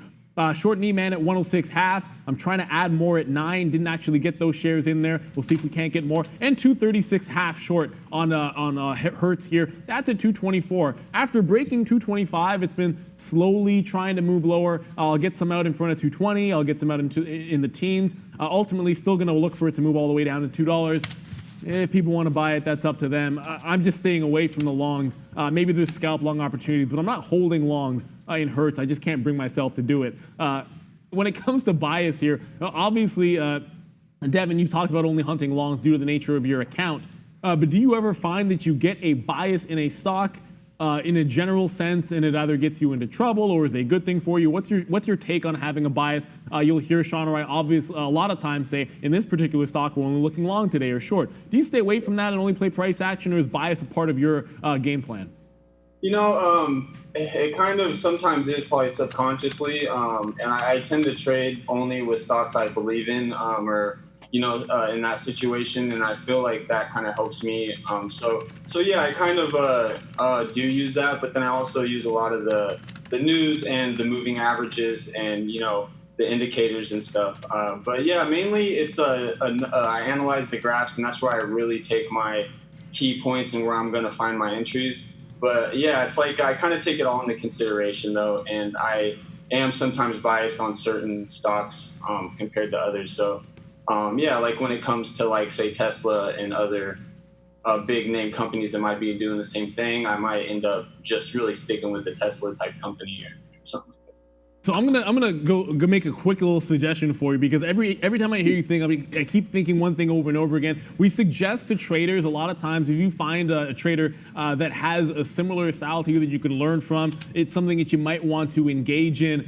So when I hear you talk, I hear a lot of the style of Arun in terms of your discipline. So you may not be trading the futures, but here's my advice to you. Every time that he comes on, just listen to his approach. How he approaches the market, how he approaches trading, finding levels and direction. I think a lot of similar things I'm hearing from you out of him. I think you can probably learn something even if you're trading equities and not the futures. Trust me when I tell you, style of trade can matter, and you sort of fit, I think, a little bit into that little shoebox there. And we try to bring Arun on as many times as we can to talk about the levels he's seeing and the trades he's putting on, or why he's not making trades, which sometimes can be even more important. So that's a quick little advice from me there. Thank you for that. Thank you very much, and I really appreciate that. And I've actually kind of noticed the connection in the past few episodes with what he has to say. So yeah, I really appreciate that and making that connection.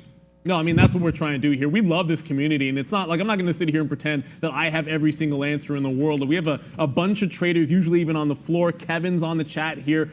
Thankfully, one of our senior traders, he answers some questions. My read was horrible on Hertz before, but this one, the pop in front of VWAP, I don't know why I don't just wait for this trade every single day, but 220 is looking to finally break. So we finally loaded back in here. You can see me aggressively getting out in front of 225 on our 35 short, now getting some shares out in front of 220. I'm done getting shares out in front of 220. The next stop down will be the teens. And if it breaks too even, I'd hope to have some of these shorts still on, but I could take it all out and just wait for a 2 even break. So Hertz finally going with the down arrow action on this one after some ugly trading in the morning, which was just blowing me out. And then, hopefully this could make it all back for me on Hertz. I still might end up negative on the day on Hertz, given how ugly the trading was this morning, but 220's got to go first.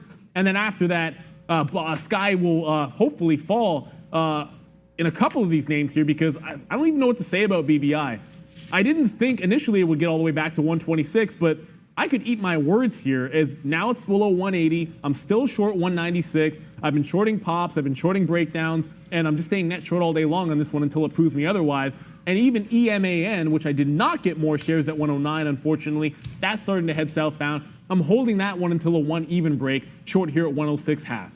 Yeah, I went into your stock here, Devin, and we are shorting CCL. I told you we'd get short around the same spot here, 1865 or so. So that's where we're short right now. A little average in, but not much. Let's just wait to see. Again, I'm not going to be married to any of these shorts today. I've only been really thinking short side, and now it's burnt me just a little bit. So let's wait to see here what CCL wants to do now, giving it only to like 1880 up here. So we'll give this a little bit, but we are in to CCL now. So if that can go to the downside, then we'll pop some wheelies off. But right now, it doesn't look like it wants to do it.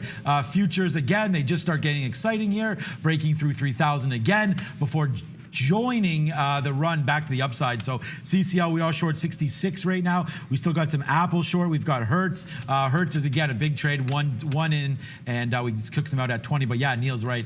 This stock is breaking down. You see some NASDAQs here following this thing to the downside. So this looks like the winning trade here today. Hertz, if you're only going to trade one name, probably could be that one. But let's just wait to see here as now the futures come back downside. Let's take a little bit off of CCL just in case we're wrong. But we are short right now, guys, 66. Let's let's just wait to see futures trying to get below 3,000 again. If that happens, then maybe CCL goes to the downside. Right now, what's up, Brendan? Pretty impressive move so far this morning on this GSX. I think we were talking about this one around 10 o'clock. It was down here in the 48, 47.90 area. We're now 54, 53 and a half on GSX, one of those little Chinese-based online education companies we saw over the past week and a half, all these Chinese companies going crazy. This is another one, might be the flavor of the week, guys. GSX still going on huge volume. Man, it's just like there's a million movers here, guys. But so many things going on. Yeah, there's so many things going on. I'm just gonna stick with the 3 shorts that I have on. I've been hunting for long over in our good friend Peloton, and I just can't.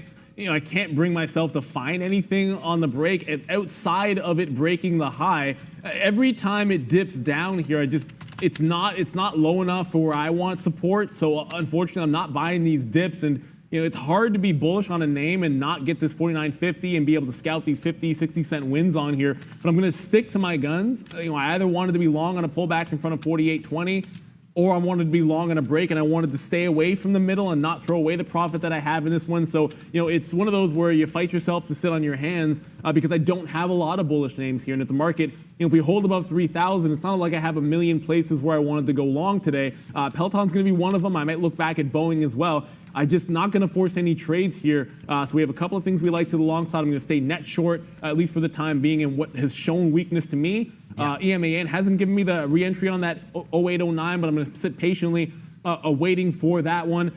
Quick little question here. We talk about the community a lot there, and we were just talking, Devin, about Arun and styles of trade. How do you find the chat? Are you engaged on there a lot? Do you try to see what other people might be following all on the same lines? Do you ask questions on there heavily, or do you try to focus only on your trading? Maybe you think it's a little bit too much? I actually like to look at the comments just to see what people are chatting about and what's kind of popular at the time.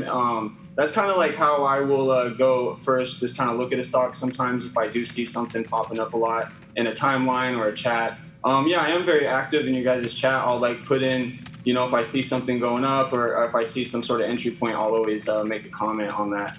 And yeah, it's really useful. And as of right now, I'm actually looking at Dave & Buster's. It's looking like there's some consolidation. Now it's kind of trending up a little bit. So I just kind of seen that and kind of made a little entry point. Ooh, Dave some & play there. Okay, we'll look at some play. But we're playing. We're being risky with it. Yeah, exactly. Did you want to show your charts there? I didn't see if you had. Yeah, I definitely can share the screen right now. I could do that just to show you kind of what's on my board and what I'm looking at. Yeah, sure. Why don't we do that? Whenever you're ready, we'll enable it. Right now, CCL, I just want to give you guys a quick look at this 1860 downside. We are been shorting this name through this little pop here. We're going to wait to see. I think this is going to be a monster winner if the futures go down. I hate saying that. I hate saying this will happen if this does happen. But, today, we're just battling. Look at these futures back and forth here at 3,000. So 3,000 upside. Now we're going to try to test 10 again. So, yeah, I hate that. I hate relying on the futures, but right now, guys, nobody knows what's going on in this marketplace, so we're gonna have to wait to see if that does go down. When you're ready, let us know. Yeah, we are all set. I'm set on my end. There we go. Go ahead. You're up now. Yeah. This is just my main chart, the 4 that I'm looking at. So right now I got American Airlines, Norwegian Cruise Line, the Dave & Buster, probably just looking for a quick 10-cent win on that, and then CCL. And it looks like it's right there on VWAP. We just went down on VWAP. Now I have a second list. These are some other trades that I'm just kind of looking at, and just just to observe and that sort of thing. I'm moving towards. I want to start trading options eventually. So I do have a thing here where I can. This is going to be the options portion. Once I switch to a margin account and I'm able to do that, but I just do this to get familiar with it, and with the paper trading, I can make some trades with options just to get used to it at first. But yeah, so that's kind of my setup. I have a buy and sell screen here where I place a lot of my orders and my positions. There's numerous things on here. I use Webull, and it's very, very useful. I really like their online computer desktop version.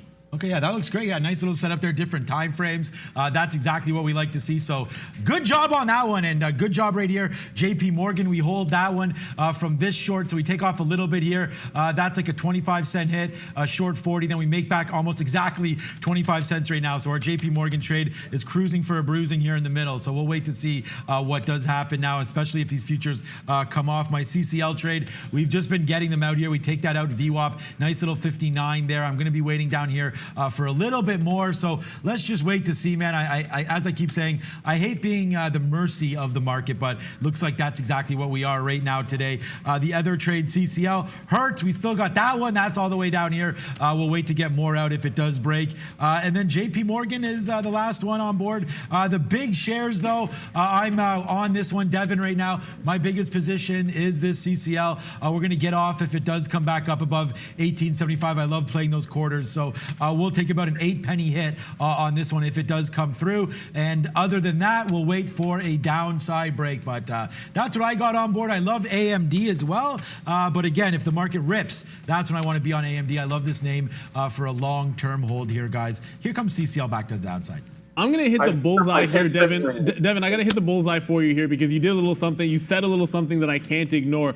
You're talking about your setup to eventually play options, paper trading them, getting comfortable for it. Look, I love to see that. It's not just jumping in blindly. The fact that you're preparing for the day that you go live on that and doing it diligently, having the setup, treating it like a business and seriously and not just flying by the seat of your pants. I love to see that because that shows someone that has a commitment to making this their part of their trade, or at least have a career doing it. And if you don't take it seriously, you'll never actually make any real money. So I just wanted to give a great shout out there because I love seeing that. And we have to reinforce these things so everyone can know that you're on that right path. We haven't done enough of this, and that's getting to Valeria today. What do you have? Thank you, Neil. Hey, guys, and hey, Devon. Really nice to see you joining us today. Guys, we would love you to join also. Please send your requests to Marketing and Trader TV Live to trade together, talk. You could ask us questions directly. And, of course, subscribe to our channel and catch us live every day at 9 a.m. Eastern Time. Guys, please hit the thumbs up. Our goal is 1,000 likes today. So please hit the like button if you haven't yet. And I'll see you later. Back to traders. Yes, thank you very much, Blair. I'm going to go, I don't know, we'll go punching through. And I forgot to mention there, guys, 50-50 did finally break on Peloton. So as much as I said I was hunting for longs, that was like the only thing that I was pretty confident in here. So we did grab that long trade out of some shares in front of the even at 51. Obviously earlier on, we were holding this one for a much bigger trade in the morning. It's 11 o'clock, it's almost 12 o'clock now, so I'm always going to take some profit off at the next step up. I still want to hold a net long. If we can hold above 50, I'd probably give it maybe to 49.80 or so. I think we'll try to be net long this one if it can hold and continue to break out throughout the afternoon. But with the futures still holding sideways at 3,000, with it already up 8%, you want to make sure you're taking some profit in this case here. So I still have shorts in Hertz and BBI and EMAN, all small cap names, and the long now in Peloton that I think we can dig into going into the afternoon.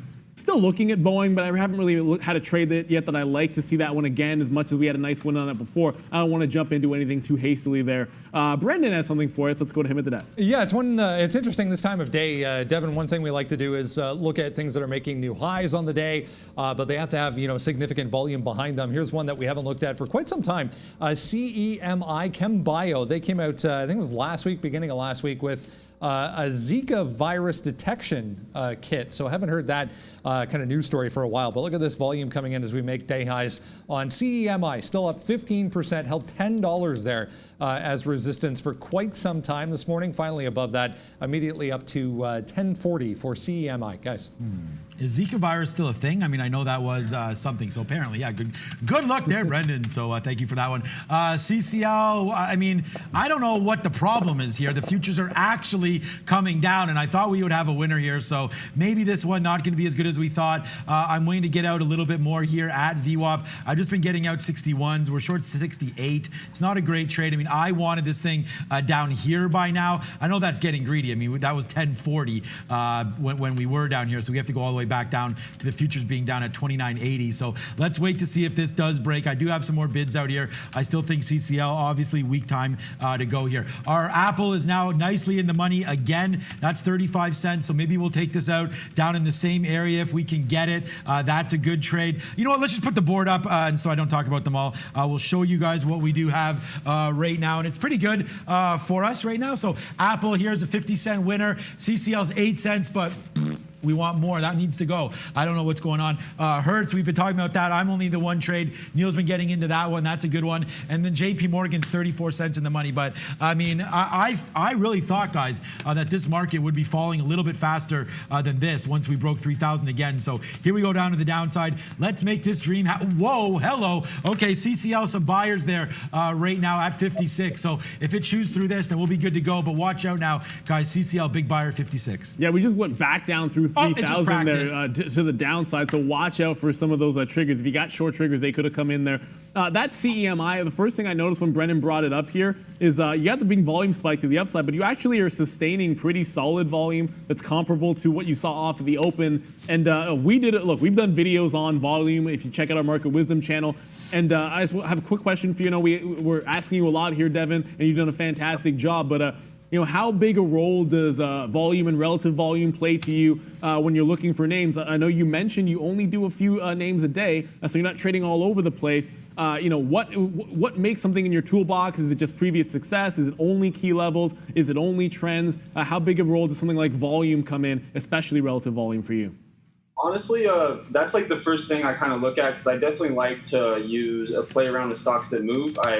I'm holding a couple real estate stocks that barely move during the day, and it's cool because I received some dividends on it. But it's I tend to be more active with it, is what I like. So I do look at the volume and just kind of like the top gainers of the day, and I look at that. But I do like the volume. Another thing I do is I kind of peek at the RSI. I don't really go into in depth on that, but I'm mainly looking setting up trend lines. I've even gone as far as setting up like a Fibonacci chart on when I'm analyzing it. So when I'm analyzing the chart, so that kind of helps. But other than that, I'm doing like trend lines, kind of looking at different data points and just going from there. Yeah, I mean, actually pay attention sometimes to Kevin in the chat there. I know he looks at Fibonacci. I don't necessarily use it as often, but certainly that's something Kevin's watching. So if you see him talking about it, definitely pay a note there. Brendan has something for us. What do you got there, bud? Speaking of volume, Devin, here we go with U1, 226% here. Monster volume spike today. We've gone from below $2 in the pre-market up to $7. They are teaming up with Eli Lilly to host a virtual event. It's a multimedia company. They have radio stations, television stations, online presidents as well. They're going to host a virtual event called the Solidarity virtual event to come up later this month. Guys. All right. And like I said, man, we're just looking at CCL here. Good look on that, Brendan. And we can't get enough news these days, it seems like. So that's a good look here. CCL, it keeps bouncing, guys. We've been getting some off. Now we're short 69s as our average price just keeps getting better. You may see a lot of fills here. And unlike you, Devin, I guess, you talked about low fee trading. That's fantastic, if not free. So that's great. We're the same way. So we get to add liquidity. And when we do, we actually make money. So you can see Neil and I, again, the stock is going to be different for us both, but I like to scalp in and out here and try to take out some of these winners as they come. So that's why you'd see a lot of ins and outs for us here. My eyes just keep going everywhere here. I'm trying to find some different examples. We have on our screen there, I know you shared your layout there, but where's my pen? I don't even know where my pen. Oh, here it is. We have different screens here. I really like the scalp technique. I tend to do that as much as I can. Since I started 3 months ago, I'm just picking up on it, and I want to build up to doing more trades a day. I really like the scalp technique though, and there's so much opportunity during a day, or the first couple hours, 2 to 4 hours of the open that you could do a lot of scalp. Yeah, I mean, that's what we're doing. We're waiting. And you can do it with stocks that have the big volume, right? So you definitely want to make sure that you do that. And I mean, if you want to talk about a scalp, this is pretty much as much as it goes here today. This is one of the best ones we've had today. We wait for Nikola to break the top here at 62. It does that. That was the top. Well, I mean, it wasn't the top at that time. The top was this pre-market, but we break 62 quickly within 1 minute. We take it out for $1, and then maybe 1, 2, 3, 4, 5, 6, 7. About 10 more minutes after that, we take it out for about $1.80. No, sorry, $2.66. So $1 out there, then you hold half and you get out there. So Nikola, big trade there for that. And that's why you try to scalp, right? And so it gives you that opportunity not to hold on to too much risk. Us day traders, we don't hold anything overnight. Have you been fond of swing trading, or you like to be flat every day there, Devin?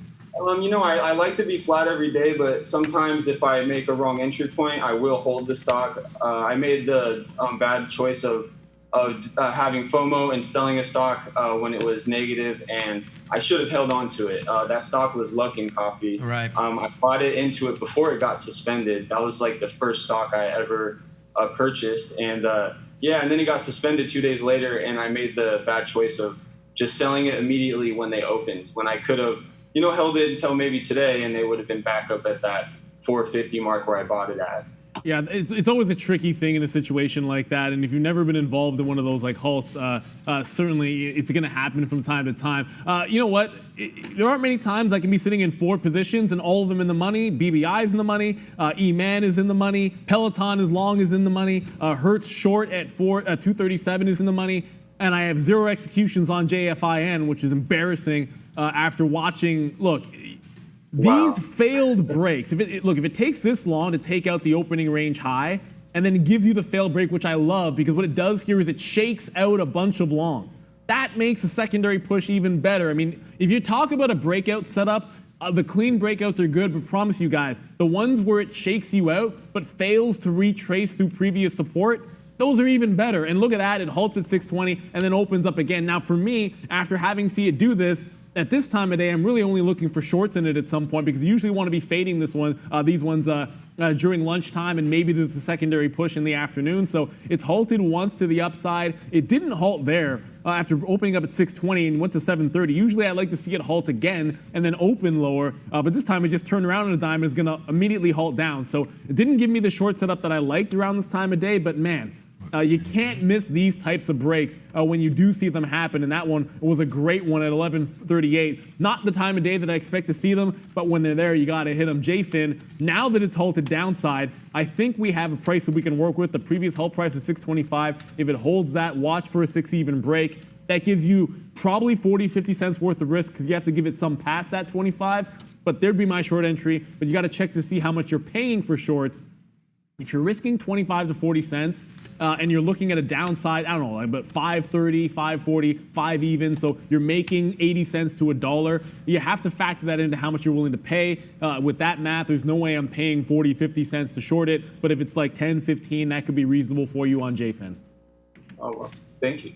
Yeah, you always want to make sure you check out what the pay for shorts are there. So good look on that one, Neil. Okay, here we go, guys. We take some more CCL short. Nice little temporary win right now. 67, 66s reloaded that one. And here we go, Devin. We're scalping again. So we'll wait to see if it comes down to 61. We'll get some out for a quick 6 pennies and then try to hold the rest here and just see if these cruise lines are weaker than we think. Down 6.7% today in a market that is trying to get green. I mean, this is a big surprise. I mean, we were down. I mean, I tweeted out last night, looked like we were going to get worse, down 350. I wake up and we're down like 600 or 700. There's 61. So yes, we'll floss that off. A nice little out there off the 66 short. So we're just keep going back and forth on these names, guys. JP Morgan, we're still short. We took a nice out there. We're waiting.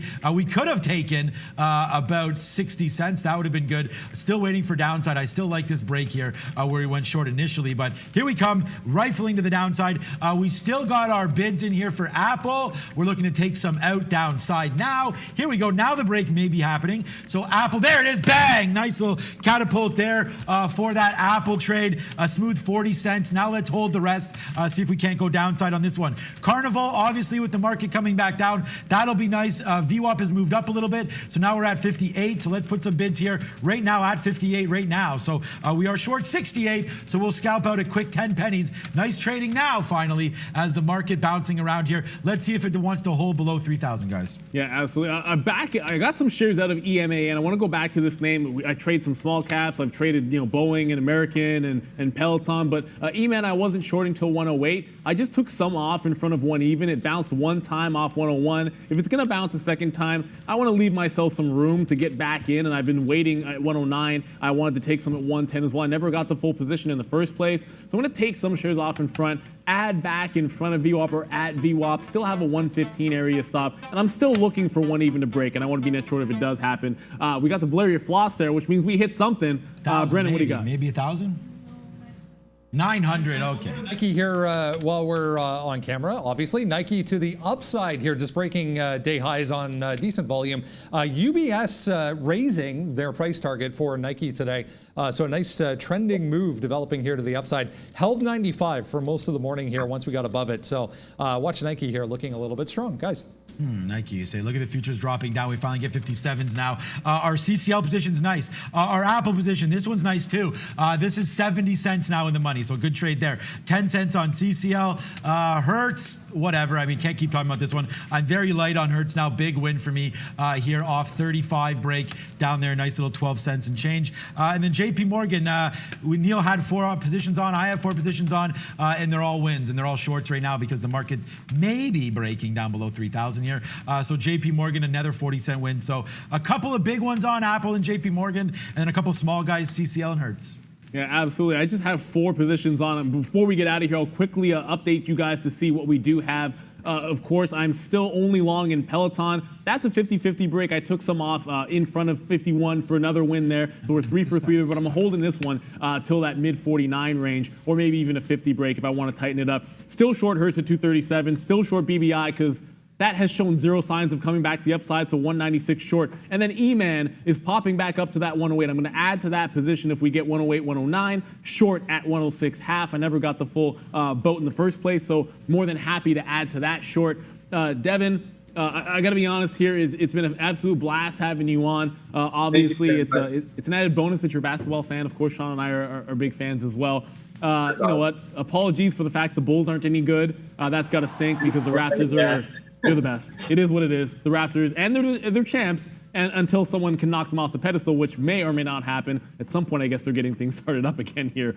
But before we get out of here, I just want to say to everyone that's been watching this, if you've seen the job that Devin has done, if you want to be in that seat, if you want to be joining the show here as a guest trader of the day, then make sure you shoot us an email, and we're going to see if we can't get everyone that wants to come on to be able to do this. We have a lot of fun doing it, and we hope that it just helps and grows the community, because that's what it's all about. I mean, every single trader here has something to learn, and we learn something from you guys when you come on, and we hope you guys get something out of it as well. So any final thoughts here, Devin? I know we asked you what you were looking for in the afternoon. You mentioned a couple of names there, but any sort of final thoughts here as to what your experience has been, positive, hopefully here, and why people maybe should do what you did and join the show? Yeah, ever since I have been watching you guys since I started about 3 months ago, I've done nothing but grow my account and learn things every day. I keep my notebook right here, so I write down daily notes. So make sure you like and subscribe, and you just tune in every morning because it's so important and will add so much more value to your portfolio. And that's the best thing that you could ask for in the morning. Thank you so much there, of course. We love to hear that. It gives us pleasure, certainly, to hear the guys get everything out of it. But Brendan, right before we get out of here, has something for us. What do you got there, bud? Guys, we haven't mentioned it enough yet today, but Valeria's been putting the link in the chat. If you haven't seen it, go and click on the link. Brand new educational video out. Go and watch it right now. It's available live online on SSR, how to trade stocks that are short sale restricted. Lots of great stuff in that video over on our Market Wisdom page. Again, Valeria has been putting that link in the chat, so go ahead and have a look at that. Been a great day. Pretty light as far as earnings are concerned, kind of out of earnings season at this point, so nothing really too exciting after market or tomorrow. Maybe we can go to Valeria, guys, and get a look at what day it is today, Valeria. Hey guys, and as Brandon mentioned before, hit the link I'm sending on the chat and learn what are SSR stocks and how to trade them. And guys, subscribe to our educational channel. All the educational videos are there on Market by Wisdom by Trader TV Live. And thank you very much for joining us today. Devon, thank you very much for joining us. Guys, join us also. Thank you for all the support. And as usual, I'm saying good National Days today. So guys, today is the National Smile Power Day. I wish you all to smile more often. Smile power. Okay, yeah. Hey, Yeah. no better power than that of a smile, that's for sure. We are in denial here as again breaks through 75. We miss it, but we get some 77s and then some 76s. So NIO here, hopefully for the win to the upside. But yeah, it's been a great day. Thank you so much, Devin. We do have that coming on for you, our SSR. So if you guys are looking for that, here it comes. But I'm looking for NIO to get going here. That's really the only risk we have on. CCL does break the top, so we get out, but that's a profitable trade, and that's why we scalp it. So CCL, not a good one today, but decent trade we got on right now. Let's see if NIO just keeps going the rest of the day. That's all I have on, guys. Yeah, I'm sticking with the same positions on here. I still have some of that Hertz position. I still have BBI and E-Man to the short side. And, I just answered a question in the chat. It's not that I don't like anything wrong with the market bouncing back here. It's only been Peloton and Boeing for me. And they've been the biggest trades outside of BBI short. So I find that if I don't have to stay away from the names I like best to engage in a long trade, I might as well just do that instead of hunting at things that I don't have a read on there. So I want to give another thank you, Devin, for coming on the show. You've been a fantastic guest, and maybe hopefully you had a good time as well. But look, for the entire team here, I'm going to go down the line and end it with you here, Devin. Valeria doing a fantastic job as always. Giving the heart, not the Bieber heart. You usually give the I don't know how you do that, but the Bieber heart you usually give. Sean Katina, I think they're all Bieber hearts. Sean, I'm going to go ahead and do it. I'm going to call you out because I always do this at this time of day, and I say on a good or exciting day you haven't gotten to the fruit salad. I didn't even see it today, so I'm not sure what happened there. Do we even get it? It's here. It's been a pretty shitty day, but it doesn't matter. Here's the fruit salad today, brought to you by Cantaloupe. So yeah, your code word today, Cantaloupe, as we get ready to end the show. Here, let me hit it. Oh, no, where is it? There it is, code word Cantaloupe today, guys. Lots of Cantaloupe in here as we continue to go. NIO up to 82, by the way. So we've just been scalping out of some of that. Good trade here on NIO to end the show. There we go. You have to get it in. We can't finish the show without getting to the fruit salad. Cantaloupe, okay. I like it as one of the best melons. Brennan, as always, doing a fantastic job. Gave me a couple of names today. Thank you for the E-Man getting us back on that one, looking at that today. So it's been a good one. As always, I'm Neil Roberts. Devin, thank you once again for joining in. Thank you all for viewing. Good morning, good afternoon, good evening, wherever you are in the world. This is Trader TV Live, and we'll see you tomorrow. Bye, Devin. Bye, guys.